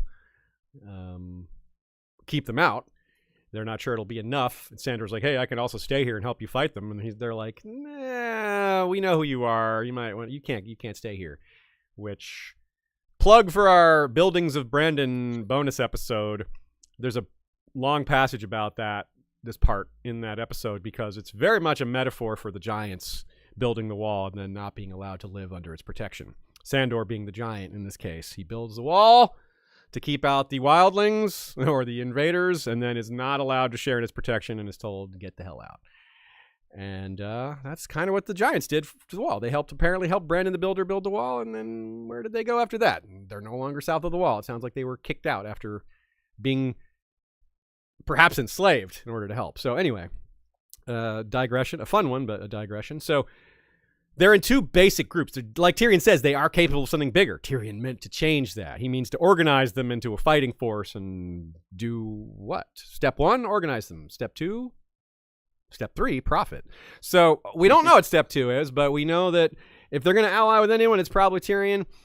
And it could be the Storm Crows fighting alongside the Stone Crows, because the Storm Crows fight for Dany, and Tyrion is probably going to fight with Dany as well. So that would be awesome, actually. They could just charge into battle alongside each other, Storm Crows and Stone Crows. Like, which is which? Yeah. But they are... Become Storming Crows. Yes, the Stone Storm Crows. They're in 2 basic groups, the Stone Crows, that is. They're the ones that return to the Vale, and there's ones in the Kingswood. Let's talk about the first group, the Vale ones first, and then the Kingswood first after that. So let's consider the state Tyrion found the Clansmen the very first time. This is a quote from right after they're raided the first time with Catelyn and Sir Roderick and all that, Bronn. Here we go, quote. As he limped back to the others, he glanced again at the slain. The dead clansmen were thin, ragged men, their horses scrawny and undersized, with every rib showing. A big part of the description of the aftermath of this battle is Tyrion noticing how a lot of these guys seemed a lot bigger when they were fighting. Like, there was this one huge guy that he thought had a big two-handed greatsword and a big cloak, and when he gets close to his body, he's like, this guy's a lot smaller than I thought, you know? And it comes up a couple times. You have this every rib showing. So this is a Game of Thrones, early Game of Thrones, well before Winter in book timeline. And in A Feast for Crows, when the Eyrie is shut down, in Sansa Lane's chapters, we do see the snow's getting pretty nasty. In other words, they were desperate then. They're even more desperate now, but they're way better armed. Yikes, right? That's going to be a problem. Not only that, they're mad. They're mad. I wonder if a factor could have been they weren't fed well by the Lannister forces, by Tywin. I feel like they probably were. Because like they might have been lean in the first place, but I can imagine they might have been last to eat. Well, these are the Clansmen not in the. This is before he recruits them. This is when they're attacked on the way to the Eyrie, the very first time. Oh, okay. So yeah, these aren't his recruits. Yeah. So remember what happens after the 2 battles. Okay, so after the Battle of the Green Fork, Tyrion's Clansmen reunite. Like, a bunch of them died, but about half of them live, and he brings them to King's Landing. They're part of his personal guard. They do a lot of stuff.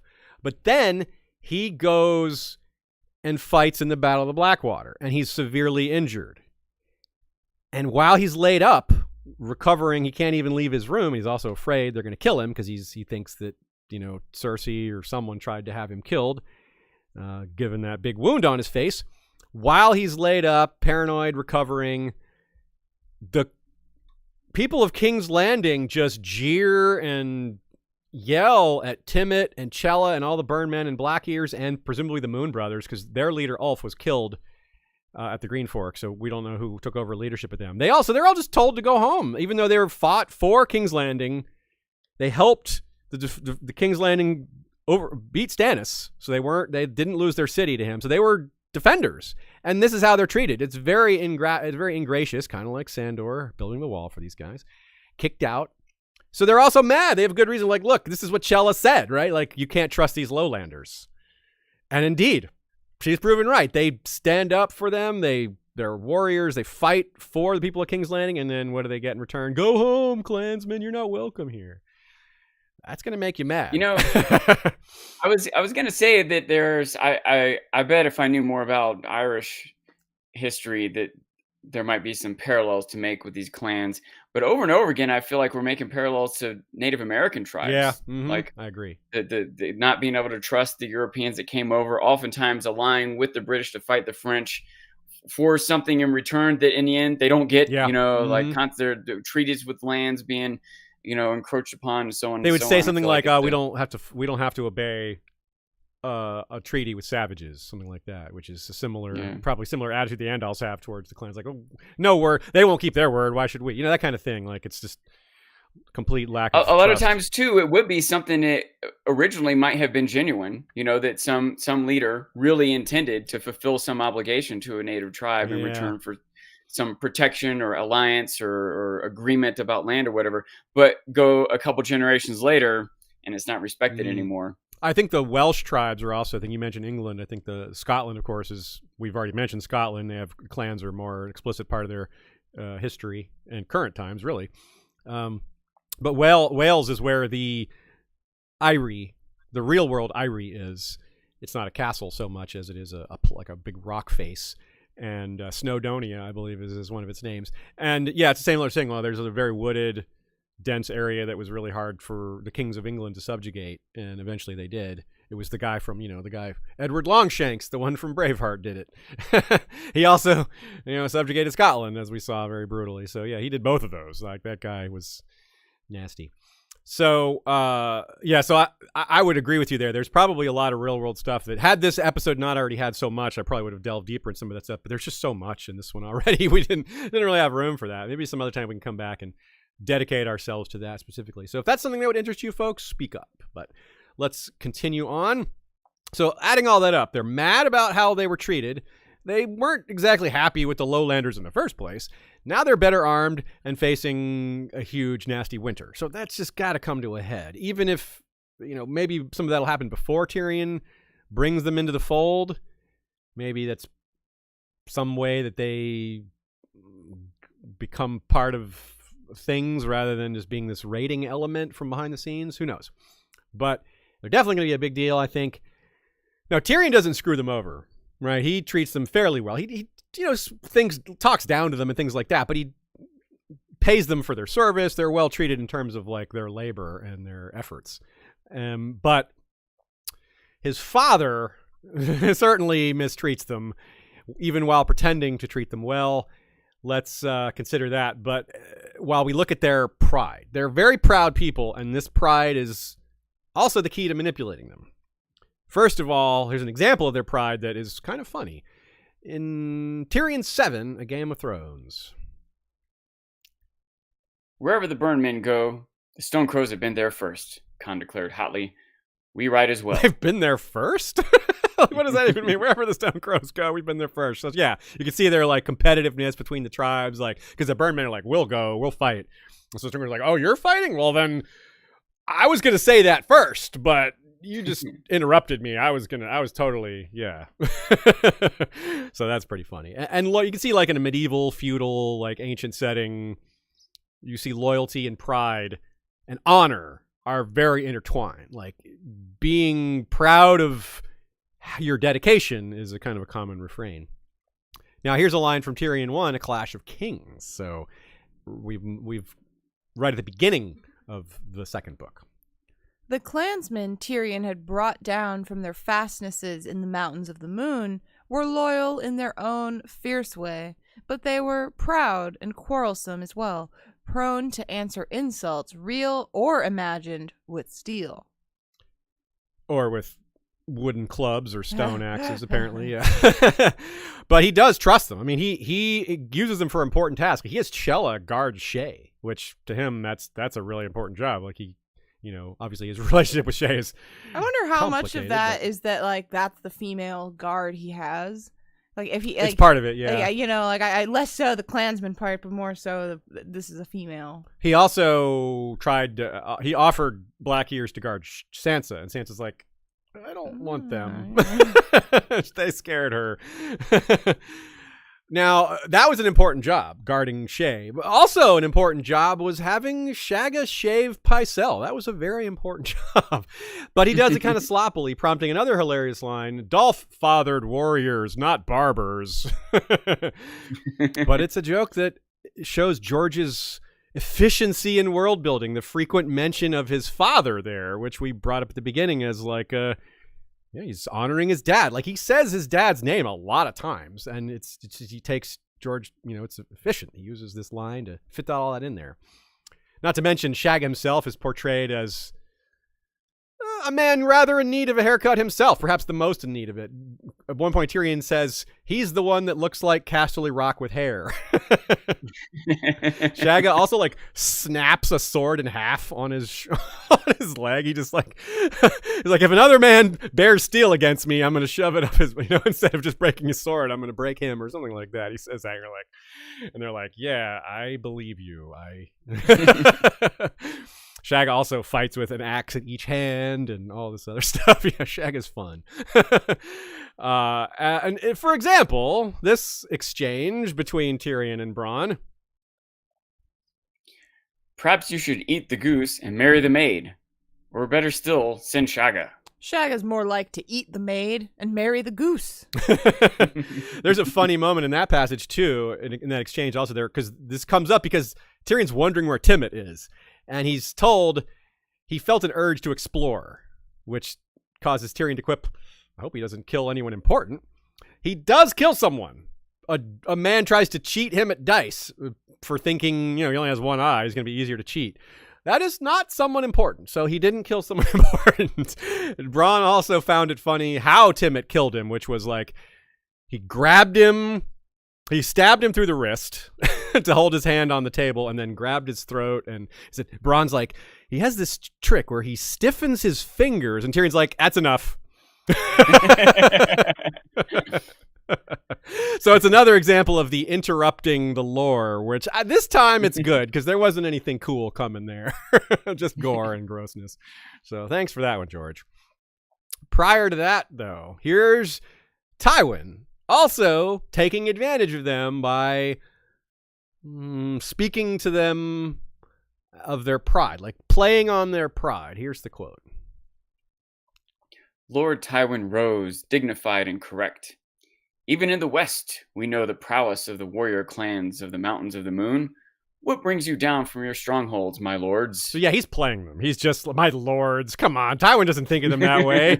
Oh, man, he is totally blowing smoke here. He's just yeah. So Tywin's like, good chance to win a few more fighters to my side. These guys can die instead of my troops. Because what does he do? He puts Tyrion's men, including these guys, on the weak side. Remember, his plan was for this side of the battle to collapse so that Robb rushes it and then he can pin them against the river. It was a trap, right? And Tyrion confronts Tywin. He's like, that was your plan, right? And he's like, yeah, that was my plan. He's like, you didn't tell me? He's like, I don't trust my battle plans to men who consort with sellswords and savages. And Tyrion responds, pity my savages ruined your dance. And Tywin's like, didn't really ruin my dance, man. We still won, So, but Tywin was expecting them to be weak. Perhaps this classist, like these clansmen, they haven't fought in pitched battles. Look at how weak they are. Like they can't. Maybe he thought they'd be afraid. I'm less sure of that. I think he just doesn't think much of them. Clearly, it didn't bother them though. They fought. They were brave as heck. They charged into the gap. The fact that they had never fought in a battle of this type didn't seem to faze them a little. And half of them died in the battle. That didn't seem to slow them down either. So, yeah, I wonder how much it was him thinking they were weak or anything like that, or just then it was just him thinking that he could lose them. Yeah, he could afford to lose them. He also didn't care. Like he was like, oh, I'm going to sacrifice Tyrion's men rather than. He's like, yeah, who cares if they're good fighters and they fight valiantly and they do really well? Like they're gonna lose, and that's fine. Yeah. So anyway, but they showed they were very strong, even in that type of warfare that they weren't particularly accustomed to. They just made up for it with bravery, ferocity, and all that. It's crossed my mind a couple times. I bet they have better teamwork. Again, if the armies that Tywin has raised were probably raised recently among people who were just farmers, they're not like trained units. Yeah. And these clansmen probably are. They know each other and their tactics and their battle commands and everything else, and they can work as a group better. However tough and valiant they are, I bet they also work as a team. I'd say that might be true in this next section. I'm not sure that's true in a situation like a pitched battle like that. It could be, but I think what we're told a lot, especially about the northern clans, the clans and the wildlings, is that they prefer individual prowess. They try to stand out, which may not be true of these guys, but I do agree with that they work really well together when they're defending their territory or when they're ambushing and things like that. So you're at least partly right, if not entirely right. And here's an example of that, because they are particularly good at that style of warfare. Here's a quote from just before the Battle of the Blackwater, Tyrion 11, A Clash of Kings. Whatever you do, don't try and fight a battle, Tyrion said. Strike at their camps and baggage train. Ambush their scouts and hang the bodies from trees ahead of their line of march, loop around and cut down stragglers. I want night attacks, so many and so sudden that they'll be afraid to sleep. Shagga laid a hand atop Tyrion's head. All this I learned from Dolf, son of Holgar, before my beard had grown. This is the way of war in the mountains of the moon. Late at I was like, you're war-splaining. You're raid-splaining. I totally know how to do this, man. This is all us. This is our specialty. And notice again, Dolph, son of Holger. Yeah, he's like, bro, I totally know this stuff. This is my expertise. And again, he mentions not just his father, but his grandfather. So that's pretty cool. That builds that even more.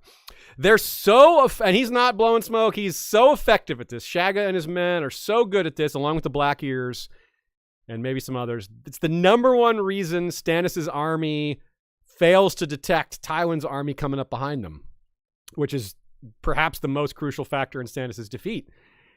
And it could also be our best clue, or among our best clues, as to the type of role they could play going forward. Ambushing, raiding, kidnapping. Shagga and the Stone Crows could be like the new Kingswood Brotherhood. Remember the outlaws of the Kingswood Brotherhood? Kingswood is between Storm's End and King's Landing, right? That's a pretty important crossing zone there. Who is coming up in that area now? Aegon and the Golden Company. What could happen if those two forces run head-to-head, or at least encounter each other? Nina has a good idea that I fully support. Worth noting is that it's the Kingswood Brotherhood who attacked the train of Princess Elia Martell when Ulmer shot an arrow through the hand of Sir Gerald Hightower and allegedly stole a kiss and treasures from the princess herself, possibly while Elia was on her way to the capital to be married to Rhaegar. I fully expect Elia's niece Arianne to marry Aegon, Rhaegar's son, in theory, not likely actuality, but in presentation. And for the two of them to make their way to King's Landing, while I don't think they'll be completely blocked by Tyrion's Clansmen, it would be a bit of a parallel if some of the new Kingswood outlaws tried to raid Elia and Aegon's train. That would be really cool, really good. Indeed, a parallel of that. Nina also says, in any event, I feel pretty confident that Tyrion's going to meet this band of clansmen again. Shagga is the only one of the clan leaders to have any sort of description in the appendices after A Clash of Kings, noted to be leading a band in the Kingswood. So all this time, still there. Shagga seems to have been mentioned more than any other individual clan leaders. Tyrion talks to him a lot. They have a lot of dialogue, and they seem to be kind of friendly. You know, like Tyrion and Shagga get along, like they joke and all that. So if Tyrion is giving Dany counsel about potential allies, he's probably going to think of that. He's probably going to think of Shagga, the Kingswood, and advise Dany that, hey, we might have 2,000 to 3,000 friendly clansmen in the Vale that we could bring into the fold on our side. And yeah, he'd look around at the Dothraki around her and be like, I think you'd get along with these people. Yeah, and she could even promise them. Nina suggests maybe like Dany could be like Visenya, where Visenya went to Crackclaw Point and won those people, and they're still to this day good dragon men, according to Nimble Dick Crab, right? And because she came in person and met with them and won them over. Now maybe, kind of going back to the question at our mid-roll there, will Dany go to the Vale? Probably not to fight them, but if she goes there, maybe it's to recruit some clansmen or to help Tyrion do that, and promise them, like, if they fight for her, she'll do something for them, bring them up in the world, help them get their civil societies going, help them bring them out of poverty, something like that. Whether she actually does that, I'm not saying she would break her promise. Maybe something prevents her from that. Maybe she dies, but she could promise that and they might believe it. She's not quite the same as a lowlander. She's not the same, she's not an Andal, so they might be a little more likely to trust her, especially if Tyrion says so. They might acknowledge her as queen. Like, the Fire Witch stuff maybe sets that up with Nettles and Sheepstealer, it's pretty cool. A lot of this connects pretty well. How separated, how likely are the Brotherhood without banners? How far are they from the Vale? Not far, but there is the very important barrier. The Vale is very distinctly separated because of the Mountains of the Moon. Yeah. But the Riverlands is right next to it. They're split right now. Huh? And that they're split right now, too. That's true, yeah. So, like, not all of the Brotherhood is the same distance from the Vale. But the Riverlands are next to the Vale, which is next to the Kingswood. So all these three regions are all sort of adjacent to each other. Yeah. So, it seems that one of the groups of the Brotherhood is towards the west at this point. True. Or about to be, anyways, rather the Vale. And the Brotherhood without banners is, I don't know, it might be more than 100 people, but it's not as big as a clan, I don't think. No, but, I don't know how maybe it's a small force it could be, but yeah. But anyway, I was just wondering if Lady Stoneheart could be a parallel to Nettles. Yeah, Maybe. If she would even be aware that Lysa is dead. Yeah, she know. I think she should know. No, maybe she doesn't know Lysa's dead. Yeah, I guess she probably does. It seems like she could know, but I don't know if she necessarily knows. And one way or the other, if she would have any motivation to go to the Vale. Well, she might cross paths. The Brotherhood might cross paths. She's searching for Arya. Like that's her most her biggest goal, apparently. Or driving motivation. Which she isn't sure. She was last seen in the Riverlands, so that's her focus. But we're not in her head. We don't know exactly what she's thinking or how her brain even works with being dead. So yeah. So to help perhaps remind the reader that the clans are out there, that they haven't been seen in a while, but that they could become important, get back on the board, come off the shelf, whatever metaphor works for you. Tyrion reminds us of them. At the end of A Dance with Dragons, I think it's either his last or second to last chapter, he named Shagga and Timett as examples of men who served him and benefited from it. And he's not lying, though. They did benefit from it. And so he says that to Brown Ben Plum when they're negotiating, I'll join you. And, then that's when from that, the contracts follow, where Tyrion signs off all this wealth to various members of the Second Sons. So, little tangent, by the way, but that bit reminds me of Futurama when Bender's trying to get Calculon to star in the movie, and he promises them that he'll get an Emmy or an Oscar. He's like, "Will you guarantee that I win an Oscar?" And Bender's like, "I'll guarantee anything you want." My word isn't worth much, but yeah, I'll say it. Yeah, I'll guarantee you anything you want. Exactly, Tyrion was. You want 100,000, $1 million gold? Yep, I'll do that. Sure, I'll write that down. Write it on this paper. I'll sign it. So building on that idea, here's something to consider as a possible outcome, what Tyrion might be thinking. Maybe this was an overpromise. Maybe this is exactly what he has in mind. I mean, a Lannister always pays his debts. So consider that as you hear this quote that all three of us are going to read. "Little boy man," Shagga roared, "will you mock my axe after I chop off your manhood and feed it to the goats?" But Gunthor raised a hand. "No, I would hear his words. The mothers go hungry, and steel fills more mouths than gold. What would you give us for your lives, Tyrion, son of Tywin? Swords, lances, mail?" "All that and more, Gunthor, son of Gurn," Tyrion Lannister replied, smiling. "I will give you the Vale of Arryn." So will Dany, on Tyrion's, because Tyrion suggests it, promise them the Vale? Whoa, so think of the concept of the Golden Company and their so-called friends in the Reach. Well, you could say Tyrion has friends in the Vale, in a sense. They're maybe not as powerful as the friends in the Reach, but they're not to be denigrated. They're they're pretty important. Nina says, "Not that I would expect the Vale clansmen or Dany herself to go to the Vale proper before the end of the story. Dany might be able to fly there easily, but there probably won't be many people. Well, if the better part of its forces have gone north with Sansa and Littlefinger to claim Winterfell in her name, that might make it easier. I mean, the time for them to rise up will be while the Vale Knights have all gone north." So that could be a thing, but that precedent's been set too with Theon taking Winterfell, right? Oh yeah, that's true. Likewise, Nina says, while it's possible Daenerys would use some of her ships to transport the clansmen to the Vale, since I doubt they'd be able to march there overland through the mountains in winter, I doubt George would spend time with a POV on this, since it would probably be no more than a political sideshow to the ultimate supernatural climax. Yeah, we may just find that the clansmen have arrived in the north and we're told with a few lines of dialogue how that happened. It doesn't need to be something that we see happening at the time, just something that needs to be explained. But you could see, Nina does present some good arguments as to why some of this may not go so smoothly or may not go the way it could look like it might, but a lot could be done just with Tyrion. If Tyrion can say, "Look, I've got this dragon lady, believe me, you've trusted me before, trust me that it's real, that I really do have a dragon, she really has a dragon, follow us, she's prepared to give you the Vale like I promised," that kind of thing. So yeah, Nina's right. Dany doesn't have to go there in person. She might, because it would be easy to fly there, but she's also right that she would have to kind of go by herself if she's flying there. Who else would be there? And that presents its own issues. But anyway, Now we'll see how that sorts itself out. Just a lot of different things to think about there.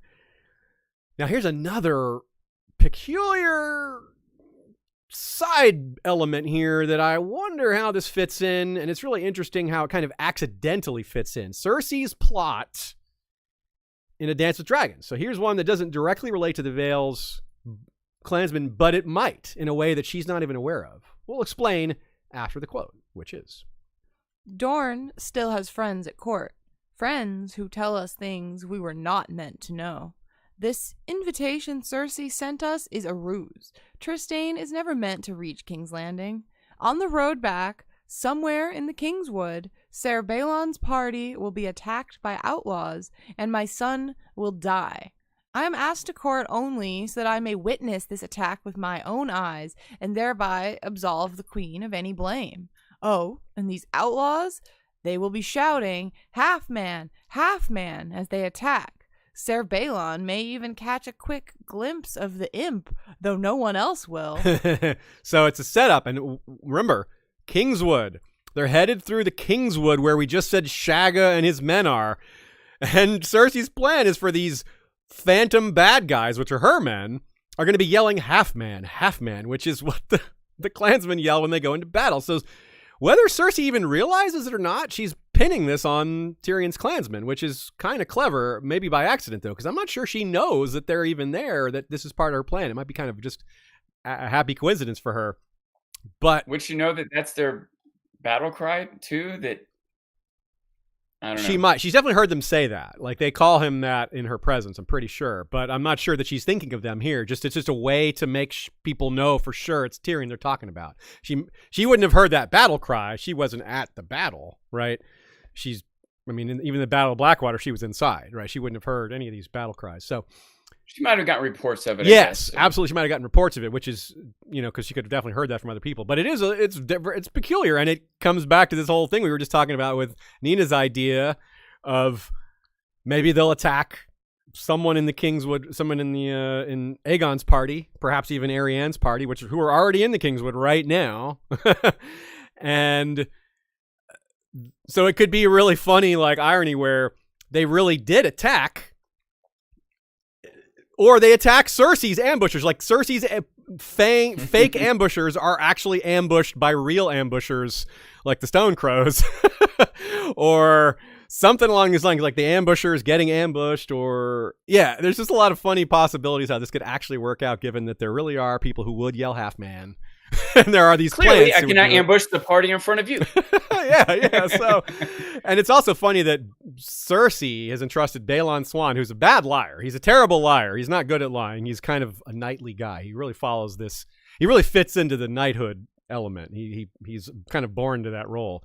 He's uncomfortable with telling the mistruths and things like that. This whole thing is a poor choice to use him for this. He's a bad liar. And we wonder who that friend at court is. Probably Varys. Spilling the beans here, but we don't know for sure. But it's another example of friends in the Reach, friends at court, friends in the Vale. Yeah. And this is really fun. I think this is super hard to see, but piecing it all together, you have all these potential ambushes and potential foils to ambushes and potential kidnappings, potential history repeating itself, all sorts of possibilities. Z's, I'm just mostly heartwarmed by all these people having friends. It's not often you see adults making friends. Who says a Song of Ice and Fire isn't uplifting? All these friendships. The real Song of Ice and Fire are the friends in the Reach we made along the way. Last but not least, for potential situations for the clansmen to insert themselves into, other than ones that we just haven't thought of. Like, there's obviously things that George could surprise us with. But this one is Elaine and the Tourney of the Winged Knights, which could be kidnapping Sansa or others, or allying with Sansa, maybe because they become aware of the fact that she's Tyrion's wife, technically still, and they respect him. Maybe the idea of migrating to a place that might be more accepting to them, going north to where their cultural background originates, that might be appealing to them. After all, Shagga wasn't like, yeah, let's go back to the Mountains of the Moon. He's like, no, this Kingswood's better, man. It's warmer here. There's more food. Like, maybe they're not that tied to their to the Vale. You know, like, show us a better place to live. We might be willing to go there. You know, they're not like, no, we only can live in the Vale. Maybe some of them are like that, but clearly not Shagga. Nina's not a big fan of this theory. The clans are on the wrong side of the bloody gate for this. Like, some of them are not able, it would be difficult logistically for this to happen, let alone them even knowing that it's happening. Like, do they even know? Like, why would they want to capture Elaine specifically? They don't know she's Sansa. I mean, they would just want to capture women, and she could be among the many women they would try to take, but they wouldn't necessarily target her specifically. So that's a good point. Also, it's kind of already set up that someone else is going to kidnap Sansa, and that's Sir Sadric the Mad Mouse. So, like, what is this? Just who's going to get her first kind of thing? Or is it just maybe we're fooled a little bit by the proximity of these clansmen, and their setup is for Tyrion stuff coming a little later and not this Gates of the Moon plot. On the other hand, we're that history that we saw of he built the Eyrie because the Gates of the Moon are vulnerable. This is happening at the Gates of the Moon. So, yeah, I appreciate Nina's counter argument. I'm not totally sold that it's not a possibility, but I do agree with her that it seems more likely that Sir Sadric is what we're looking at here. There's no real foreshadowing for Sansa and the clans, other than her not wanting to be around them because she was scared of Chella, which I don't think that even counts as foreshadowing. That's just one of the few things I can even think of that she has to say about them. So, yeah, maybe it's not set up, which is a pretty good argument for maybe not being a thing. Well, so we'll leave it on the shelf as a possibility, but maybe a remote possibility. So Nina's arguments are pretty good there. What's that? On the shelf. Nice. Well, point, Ashea. Yeah. Okay, so unless we have any final takes, that is going to cover us for today. Any closing thoughts, Sean or Ashea? Nothing I can think really? of. All right, No, cool. not Well, really. Just to hope that everyone's catching up on Better Call Saul. as usual. I should point out that Ashea got me onto Discord, so I've put a few comments in there about cool, yeah. I saw you there. Better Call Saul and the boys. I've got a lot of thoughts doing in my brain about how they're using color in Better Call Saul. I might post about that. Cool. Yeah, that'd be very nice. The color stuff on Better Call Saul is really interesting. They really do a lot with that. And you can join our Discord if you go to bit.ly, that's bit.ly/howdiscord. Nice and easy. Nice. Yeah. You can also join our Facebook group. We also have discussions going on there. Either one. We used to have more discussion spots. We've narrowed it down to these two main ones. That's probably better. Keeps it a little simpler for us. More concentrated. Simpler for us and for the listener. Yeah. Okay. The answer to the trivia question, first of all, let's repeat it. The question was, who says this line? And the quote is, all movement stopped. Tyrion saw the glint of moonlight on metal. Our mountain, a voice called out from the trees, deep and hard and unfriendly. Our goat. Your goat, Tyrion agreed. Who are you? the answer is Shagga. Shagga, in fact, gave you a kind of a it's almost tricky when I pick an easier answer because you kind of expect it to be hard. I've made these questions pretty hard, but no, it is Shagga. The next person to speak is Gunthor, but it's explicitly a different person. It says when Shagga speaks, it's like Tyrion thinks that's the voice of the first speaker. So yeah, Gunthor is the second person to speak. Shagga is first, and then he's identified a minute later. So yep, congrats if you got that one right. If not, well, there's always next time. Next time is not next week, however. We are not on next Sunday. We're going to focus on some of our scripted content this week. Father's Day next Sunday. It is also Father's Day next Sunday. This is your heads up. I guess at least in the U.S. it's Father's Day. I guess it isn't international. True. So we'll be back, though, the week after with an episode on R'hllor. Yes, y'all have chosen R'hllor. Patrons chose R'hllor, beating out the Free City of Lys, the Castle of Dragonstone, and House Mallister of Seaguard. Those were the other choices, and R'hllor was the winner. So that'll be on June 26th, Sunday. No episode June 19th. But like I said, I'll be focusing on our scripted episodes. Hopefully get at least one of them finished. There's 2 that are close. So we'll see how that goes. Which 2 are close? The Dance of the Dragons and the Johanna or Lomas? Johanna is close, and Lomas is Close-ish, yeah. Oh. So those are coming, and I'd like Lomas to finish is those. close-ish, but it also has art that it's waiting on, so there's that part. Yeah, Lomas is going to have some cool art in it. We got Wonders of the World. It's one of the most fun things for artists to envision and imagine because they're so epic, and George's wonders are very wondrous. Yeah, so I guess this is a good time for me to say I am commissioning art for that episode, but if you happen to be listening to this and you want to draw yourself a wonder of the world, any of Lomas's observations, then I will be happy to feature it in our episode if you feel the call. So as well, since we didn't have a lot of real world talk this episode, if you have connections you want us to explore a little further or maybe mention as part of a QA or just in our mid-roll when we take questions, send us some ideas, or at least maybe tell us where we can get started. Sometimes it only takes a clue or two for us to find the trail, and that opens up a whole new world of knowledge for some of us or a lot of us or what have you. We do like exploring the real world influences whenever possible, but we don't always have time for them. So that's my call to you. And we did mention a couple of our other episodes, in addition to ones that we have on the way. We mentioned House Royce. That's an important one with regards to that. History of the Vale in particular, and First Men in the Vale. You mentioned Buildings of Brandon. And good call. I did mention the Buildings of Brandon, that whole Sandor Arya wall building anecdote, but there's a lot of other stuff in there as well. A lot of supernatural stuff, children of the forest, giants. Magic of how does the magic of Storm's End relate to the magic of Bloodraven's Cave and the wall, and what's the connection there? In that part of the episode, it's called The Children of the Fortress.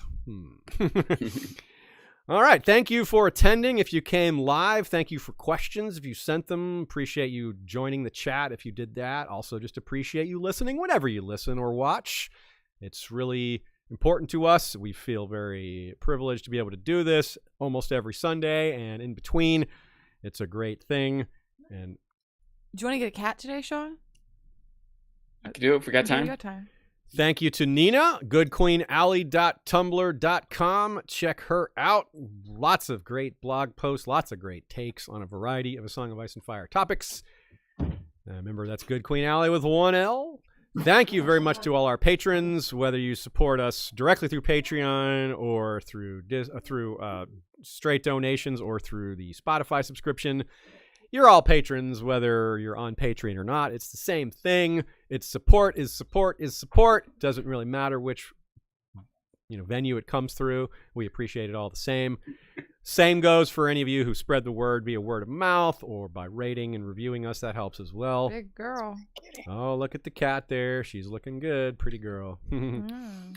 So also thanks to Joey, Jesse, and Kevin for our music. Thanks to Michael Klarfeld for the video intro and the maps you see behind me. Go to claradox.de to get your own copies of those maps. Thanks as well to our mods on Facebook and Discord who help keep the discussions going, keeping it clean and regular, so to speak.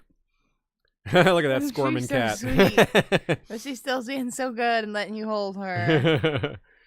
Our friends over... She seems to like it. Yeah. She's like, I like this spot. I found a spot that I like, even though it's weird.